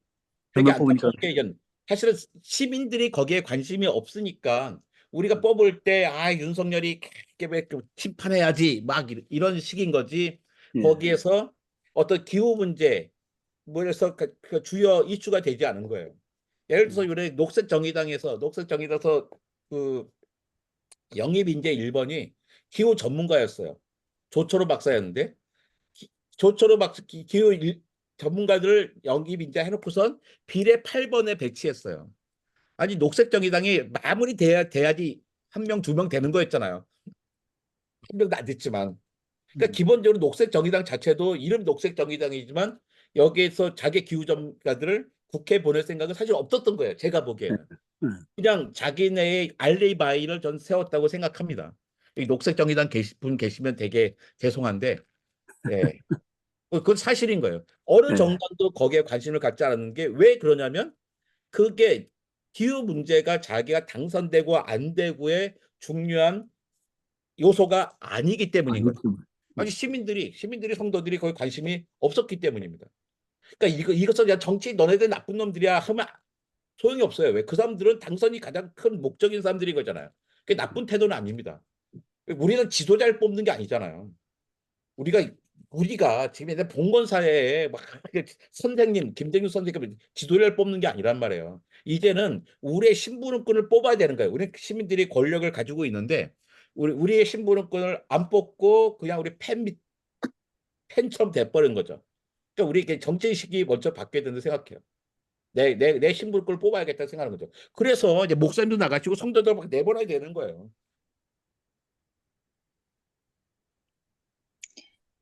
안녕하세요. 예. 예, 아, 말씀하세요.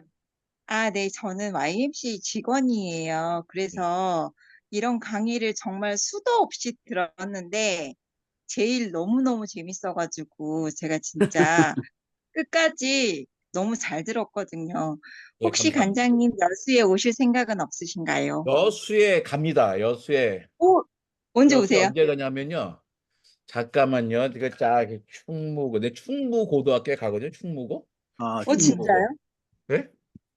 충무고 여수예요. 예, 예, 여수인데 네, 맞습니다. 맞아요. 잠깐만요. 내가 충무고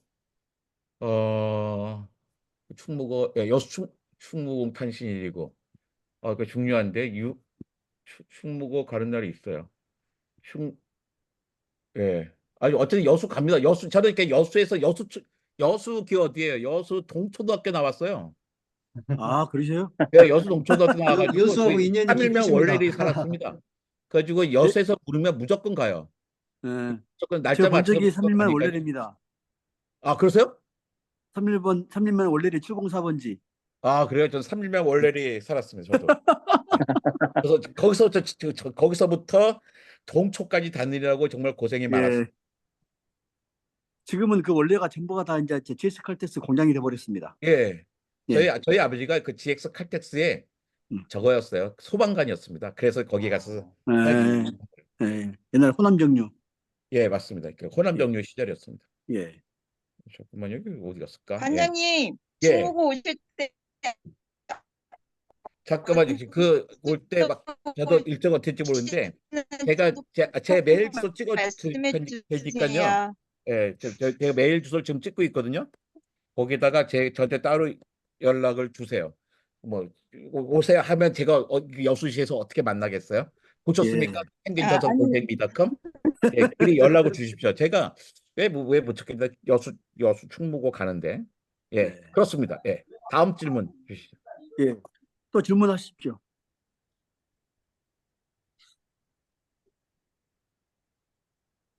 그 어쨌든 그 강사님 말씀대로 인류가 지금 기후 변화를 겪고 또 그 기후 변화를 통해서 멸종 위기를 또 맞게 되고 예, 또 그 멸종하면서 또 이제 또 일부는 또 진화를 하고 또 이제 진화하면서 잘 이제 살다가 또 결국은 또 기후 변화가 오게 되고 그 기후 변화를 통해서 또 다시 멸종이 오고 하는 그런 이제 사이클이 반복된다는 거죠. 예, 예.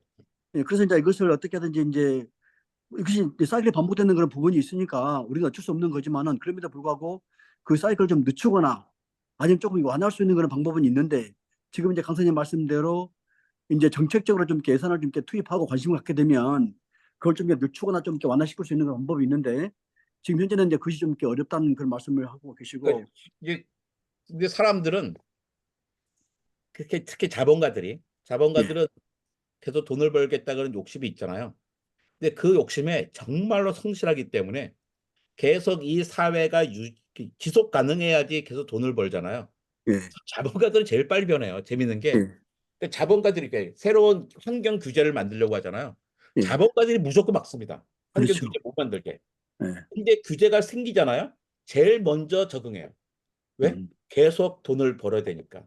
예, 근데 우리는 그 자본가들의 그 성실함을 배울 필요가 있어요. 예, 그 자기 목표에 정말 충실하거든요. 예. 그 제가 알고 있는 분이 있는데 그분은 이제 커피숍을 하다가 한 4, 5년 이렇게 해 먹고 나중에는 이제 술집을 하더라고요. 예.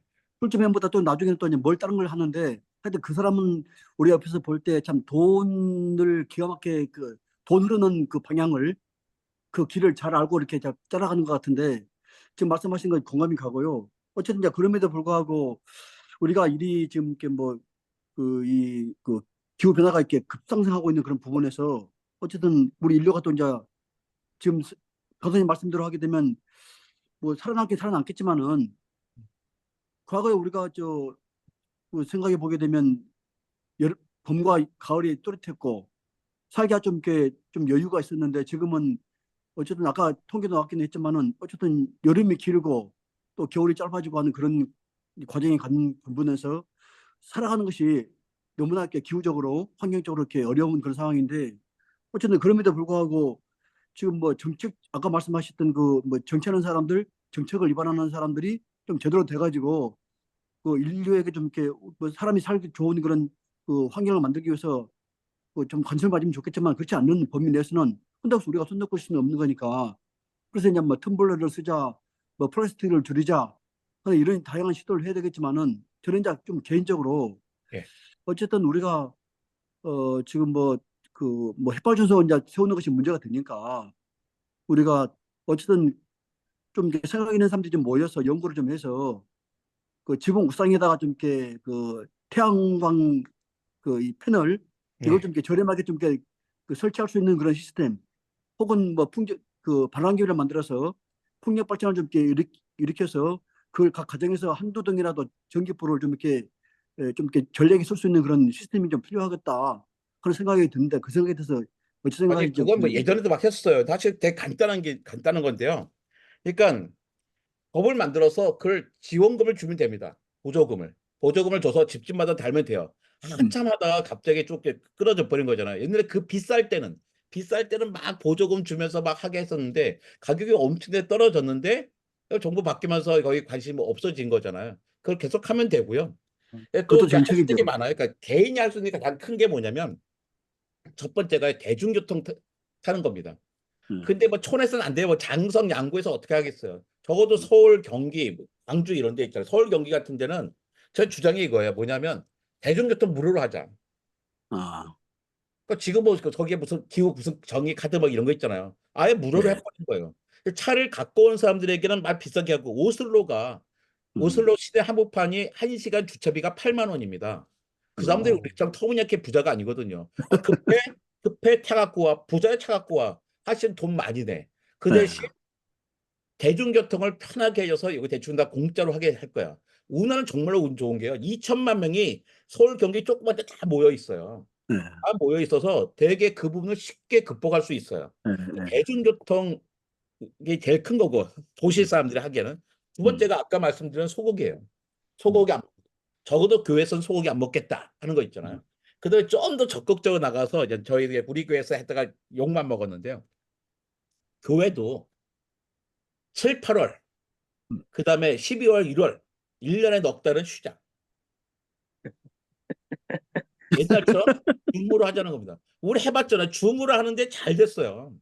줌으로 하니까요. 집중도 더 잘해요. 왜 딴 데서 안 하고 다 이것도 보고 있고 헌금도 줄지도 않더라고요. 그래서 모이느라고 거기에 쓰고 그 안에 냉방 난방 하느라고 얼마나 많이 써요. 그다음에 교회에서 그러니까 그동안 보면 코로나 전에요. 교회에서 쉬지 않고 행사가 있었어요.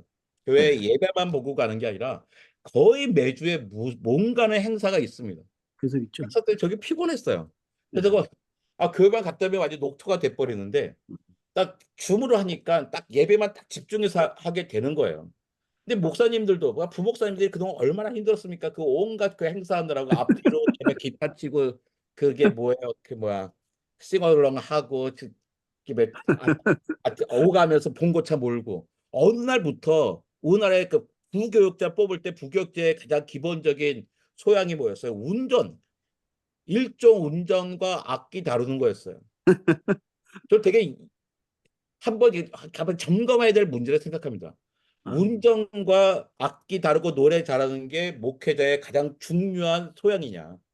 우리 교회가 그러거든요. 교회가 교육자, 부교육자 뽑을 때 그게 안 되면 뽑지를 않더라고요. 그래서 우리가 목회자한테 요구한 게 그게 아니었는데 그건 다른 사람들이 해야 될 문제죠. 사람을 고용하든지 그 성도들이 해야 될 문제들을 왜 성도들의 그 심령적인 문제들을 다뤄야 될 사람들이 육체적인 힘든 걸 하면서 그걸 못하게 하는가다 생각을 해봐야 되고 그다음에 적어도 가장 뜨거울 때 2달, 차갈 때 2달에 좀 그걸 피해 나가면 지구에도 좋고 목회자도 좋고 성도들도 좋다고 생각합니다. 덜 힘들고 그다음에 좀 더 다른 방식의 신앙생활 할 수 있는 거죠. 제 아내가 이제 구역을 3개를 맡고 있어요. 권사인데. 근데 그 중에 하나는 저거로만 해요. 줌으로만. 줌으로 하니까 좋은 게 뭐냐면 직장 다니는 여성들. 그다음에 모이면 어떻게 해요? 각지 집집마다 돌아다니는데 이게 약간 부담되는 거예요. 우리 집 보여드리고 싶고. 줌으로 하니까 그 구역이 되게 제일 잘 돼요. 그냥 부담도 없고 시간 딴 일 하다가 딱 키면 되는 거잖아요. 우린 21세기에 살고 있는데 우리나라에 처음 기독교 전래된 19세기 방식으로 우리가 교회를 운영하고 있는 게 아닌가. 에너지 막 쓰면서.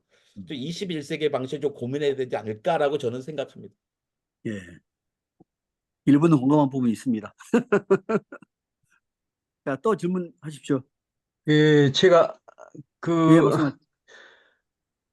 질문이 여러 개 될랑가 모르겠습니다만은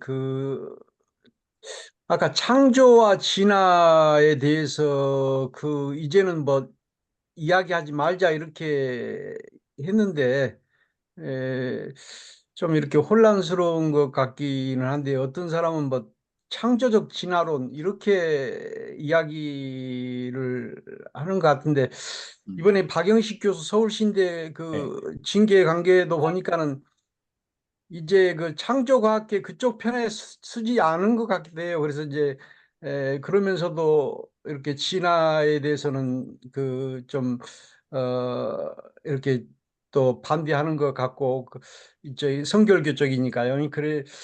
그래서 이제 이것에 대해서 어떤 과학적인 근거를 제시하면서 조금 선명한 그런 과학과 신학적인 그런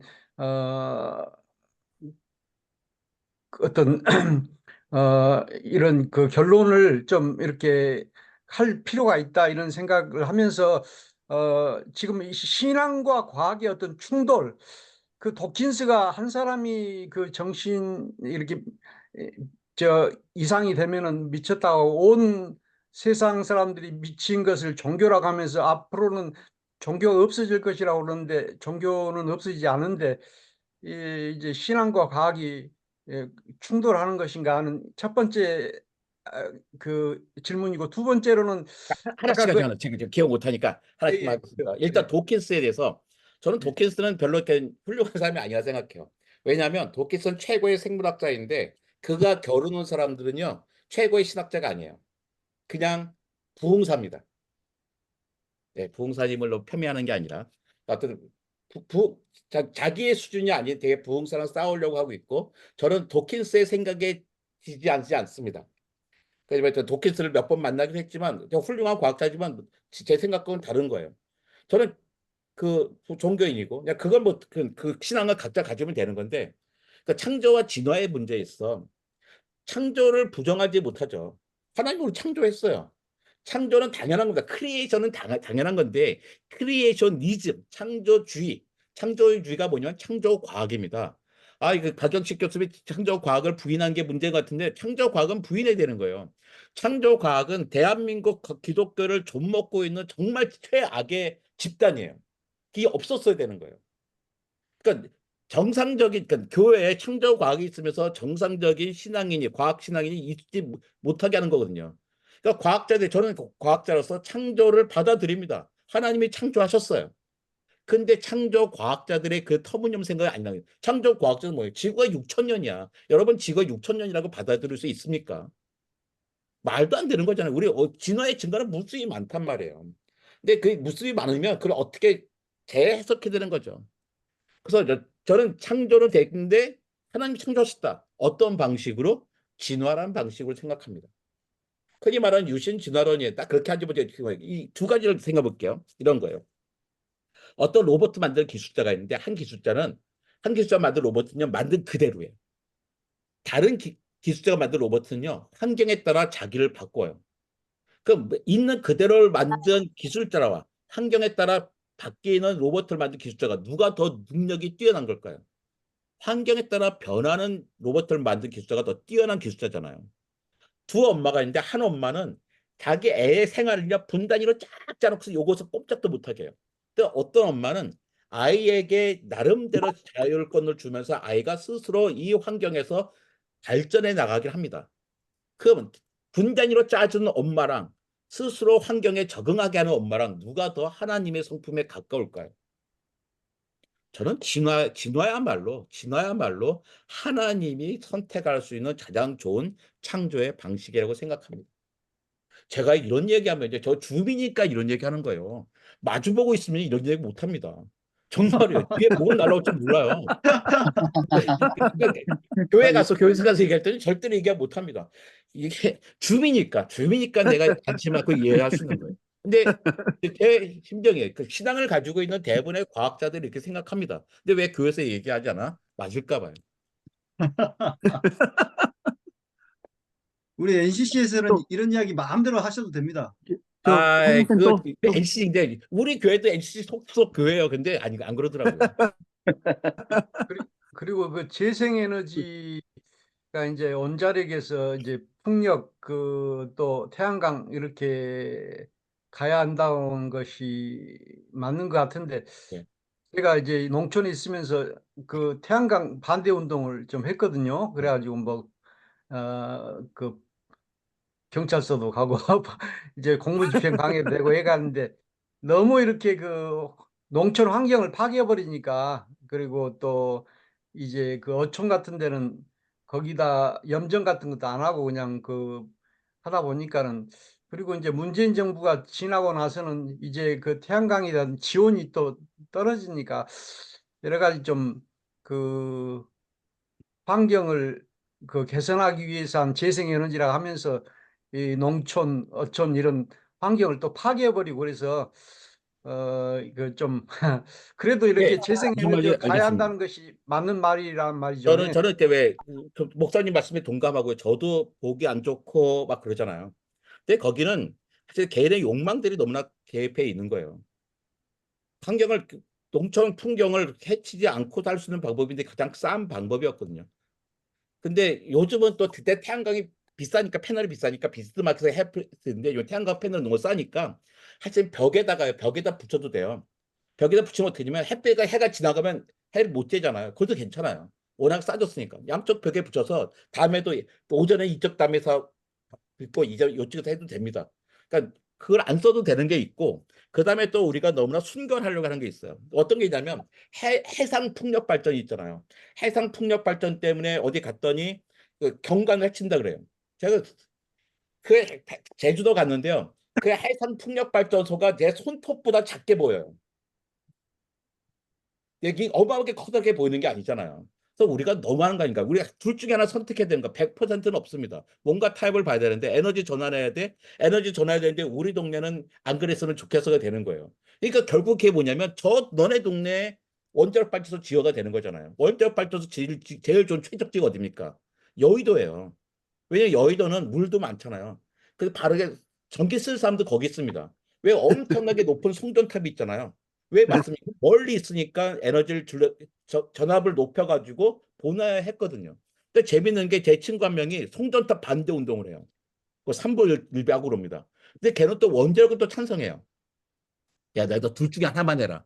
원자력 발전을 만들면 송전탑은 있을 수밖에 없는 거야. 어. 두 개 다 반대하든지 아니 두 개를 다 용인하든지 했는데 왜 송전탑 반대했어요? 자기 동네니까. 내 동네 보기 싫어. 하지만 저기 동해안에 원자력 발전은 그 원자력 발전은 나쁜 것 같지만 저기는 그거 안 하는 거예요.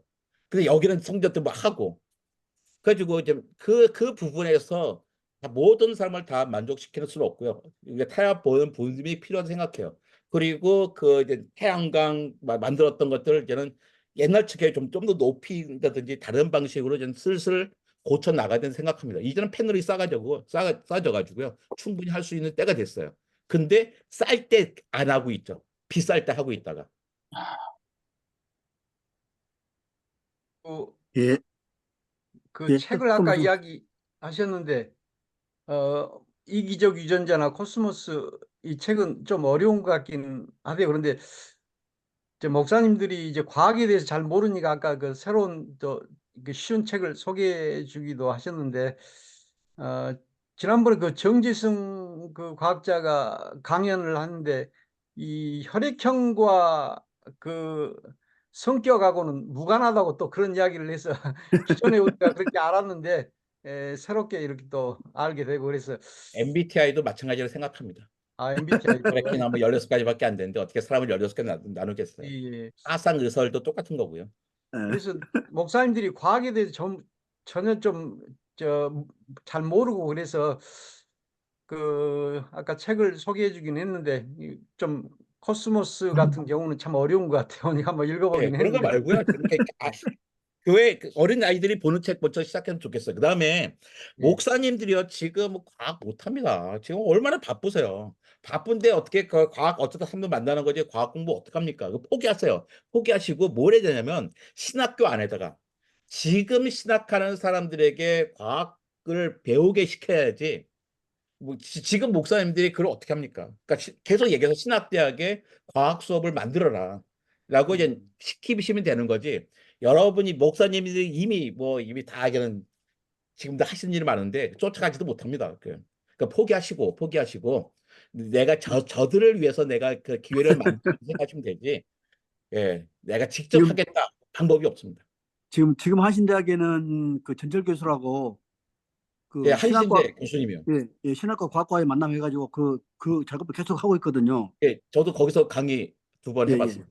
예, 예, 네, 근데 한신대 그것도 뭐 정규 수업은 아니잖아요. 예, 그 예. 특강이죠. 평일날 예배 시간에 와서 이렇게 몇 명만 있어. 정말 가보면요 몇 명 없어요.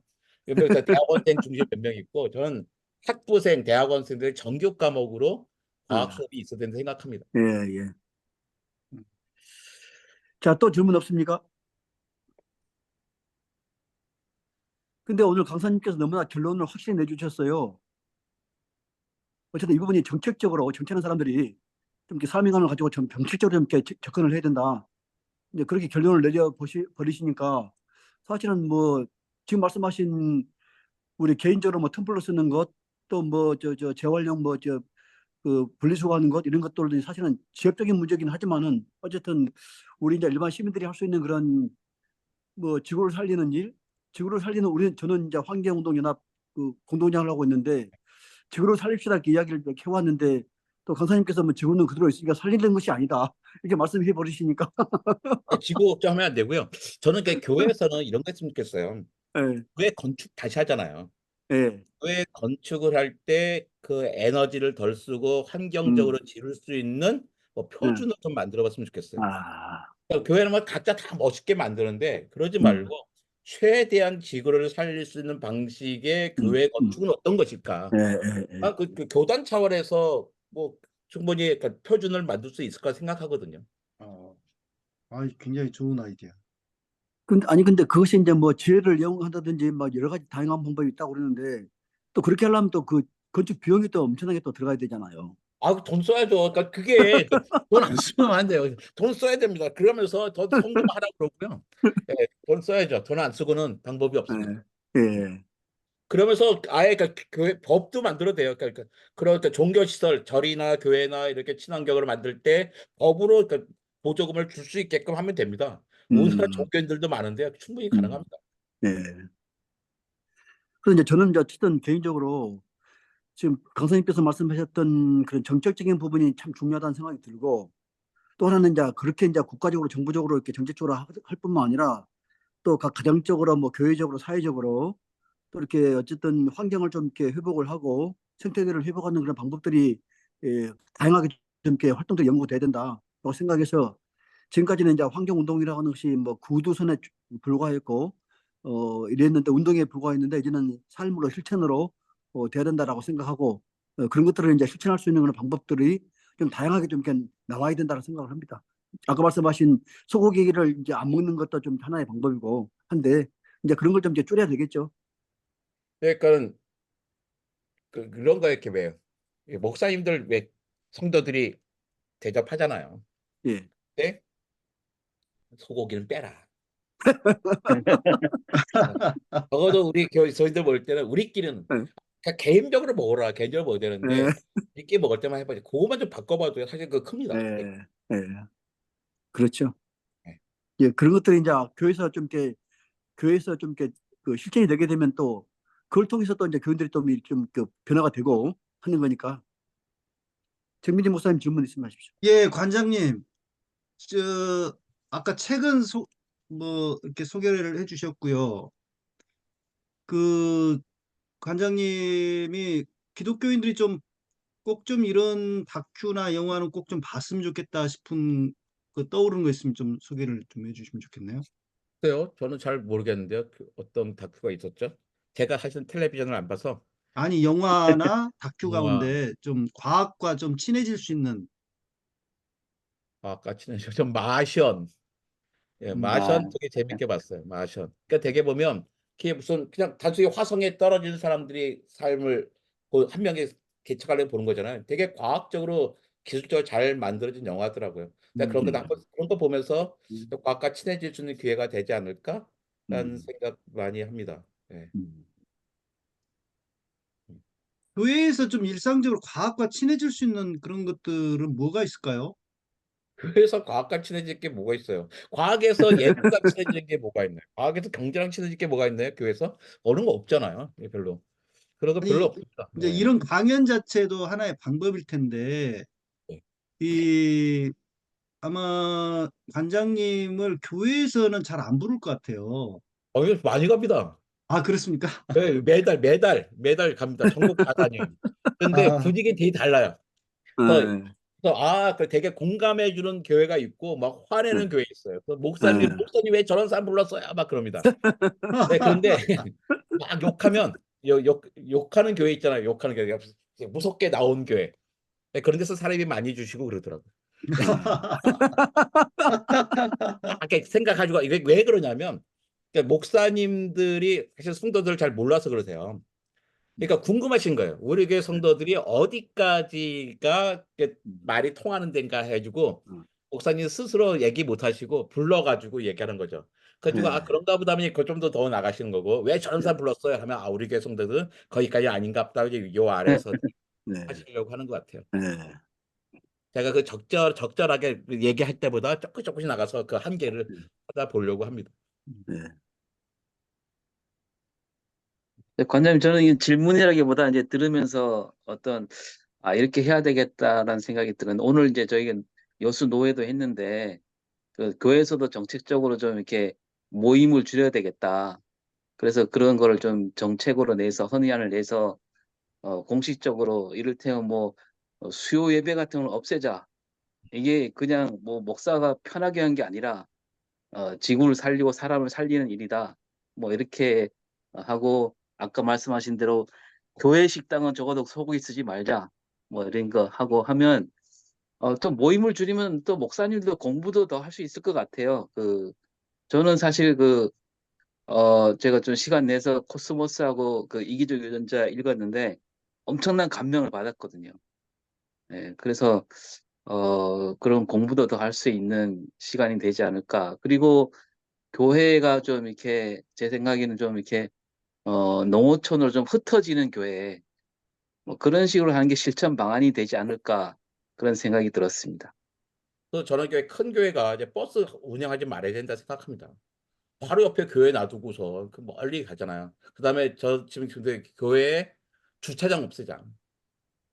주차장 없애고 대중교통 타고 오든지 가까운 교회 가면 되지. 다 하나님 말씀인데 왜 이렇게 멀리 다녀야 되나 이런 생각 좀 하고요. 그다음에 저는 줌이나 유튜브나 적극적으로 활용해서 했으면 좋겠다. 아까도 말씀드렸지만 기본적인 행사가 좀 줄어야 된다고 생각해요. 예. 교회 행사가 너무 많아서 에너지를 그 행사를 위해서 너무나 소진되는 게 아닌가라는 생각을 좀 많이 합니다. 네. 그리고 또 근데 요즘 지금 교회들 보면은, 근데 요즘 여수에 있는 대형 교회들 보면 버스들이 많이 돌아다니고 있더라고. 예. 아니 뭐 전국이 다 그래요. 전국이 다 그래요. 왜 말씀 좋으니까 다 거기 가고 싶은 건데 말씀이 좋든지 뭐 또 다르게 뭐 어떤지 이유를 잘 모르겠지만 저도 뭐 어릴 때부터 대형 교회를 다녔었기 때문에 종로가 있는 이제 그래서 근데 거기는 다시 버스 없었어요. 그 옛날부터 그 큰 교회가 연동교회에서 저 세례받고 쭉 자랐거든요. 근데 거기는 그런 거 없이도 그냥 왔어. 근데 목사님이 근데 막 강남 붐이니까 강남으로 이사 간 장로님은 강남교회 다니세요 했다가 하여튼 장로님이 커다랗게 또 이제 시험을 당하시고 막 그러시고 그래가지고 여수에도 이제 교회 버스와 승합차들 다 없애버리고 그냥 교회까지 걸어서 가면 참 좋겠다는 생각이. 예, 뭐, 그러니까 사실은 뭐 노인들 계시잖아요. 노인들 너무나 불편하셔가지고 하시는 분들을 위한 어쨌든 방법은 있어야 됩니다. 그분들을 차를 갖고 오게 한다든지 가족들이 아니 그분들을 모셔든지 이런 게 되지만 일반인들을 위해서 뭐 할 필요는 없는 거죠. 우리 교회도 지금 뭐가 문제였냐면 어디 우리가 아까 중심가가 있어 일산에 중심가를 무조건 어디 갈 때 거기 들렀다 가는 거예요. 길이 거기 아닐지도 불구하고. 근데 사실 거기 타서 몇 명 없는데 이분이 교회로 오면 간단한 건데 길 왕복을 해야 되는 거예요. 근데 그게 옛날부터 20년 전부터 했는데 왜 그걸 없애야 돼 이런 거죠. 근데 그런 부분에서 또 우리가 좀 따져볼 게 한두 가지가 아니에요. 교회. 그렇습니다. 목사님들이 어쨌든 좀 권위를 가지고서 쭉쭉쭉 좀 해나갔으면 좋겠습니다. 교회에서 소고기 먹지 말자는 얘기부터도 큰 도전이죠. 교인들이 아니 왜 그 좋은 소고기를 안 먹습니까? 예. 아니 각자 소고기 먹 드시라고 합니다. 소고기 먹으면서 친교해야죠. 그렇게 나올 수 있거든요.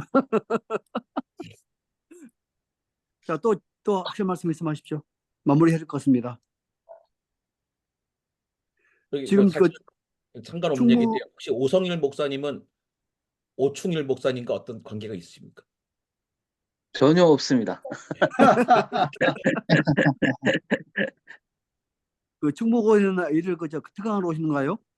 네, 제가 그 충무고에 가는 날이 6월 9일 오후네요. 6월 9일 오후.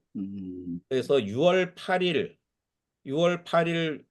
오후나 저녁 때 6월 8일 있을 것 같고요. 6월 9일 날 충무고 끝나자마자 장성으로 가야 돼서 6월 8일 날 6월 8일 오후 늦게 저녁 때는 거기서 왔고 YMCA 분 나가셨는데 네, 거기서 할 수 있을 것 같고요. 예, 아니면 뭐 따로 날짜를 잡아야지 되는 거죠. 6월 8일 저녁에 식사 같이 하시죠, 뭐.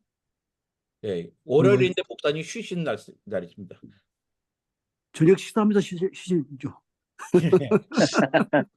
그러면 제가 그러면 6월 8일 날 내려가든지 뭐 어떻게 해보겠습니다. 예, 날짜가 정확하게 잡히면 뭐. 예, 예, 예.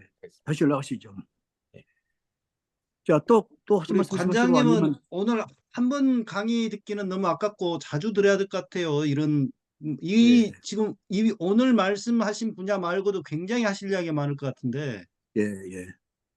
근데요, 자꾸 들으면 재미없어요. 저도 목사님들 계속하면 재미없습니다.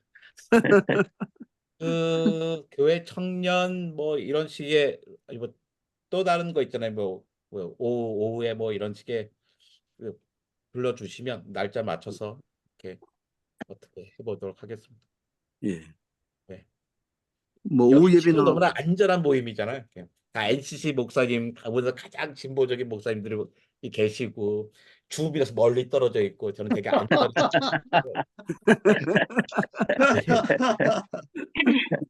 관장님, 예, 계시네? 6월 8 계속 듣고 있었어요. 예, 예, 그 예. 6월 9일이 일요일이에요. 아니에요. 6월 6월 10일이 9일은 월요일이에요. 화요일입니다. 7월 9일 미안해. 7월 9일. 그쵸. 제가 6월 10일에 저희 민중앙제 기념식이 있어가지고 네, 정확하게 7월 6월 9일 날 오후에 충무고에 강연이 있어요. 아, 네, 7월 9일. 그다음에 알겠습니다. 그러면 그러니까 한번 보니까 잠깐만요. 그러니까 7월 9일 저녁이나 7월 9일, 7월 8일 저녁이나 뭐 7월 이럴 때 시간이 되는. 알겠습니다. 감사합니다. 예. 고민해 보겠습니다. 네. 또 하신 말씀 있습니까? 제가 오래 못 갑니다. 왜냐면 제가 있는 건물이 9시 반에 이거 셔틀을 내려야 되는 예, 예. 건물이라서 예, 나가야 예. 돼요. 그러면 이 정도 마무리 하시고요. 다음에 또 네. 한번 기회 네. 가시죠. 예, 감사합니다. 예. 초대해 주셔서 네, 정말 안녕히 감사합니다. 가십시오. 네, 고맙습니다. 감사합니다. 오늘 네, 귀한 말씀 해주신 수고하셨습니다. 그럼 저는 먼저 예. 나가겠습니다. 예, 감사합니다. 우리 이정복 관장님께 감사의 말씀 드립니다. 자, 이제 제1차 2023년도 24년도 제1차 에큐메니컬 아카데미 끝내고요. 잠깐 또 그 회의를 좀 할 시간이 필요하다고 그러네요.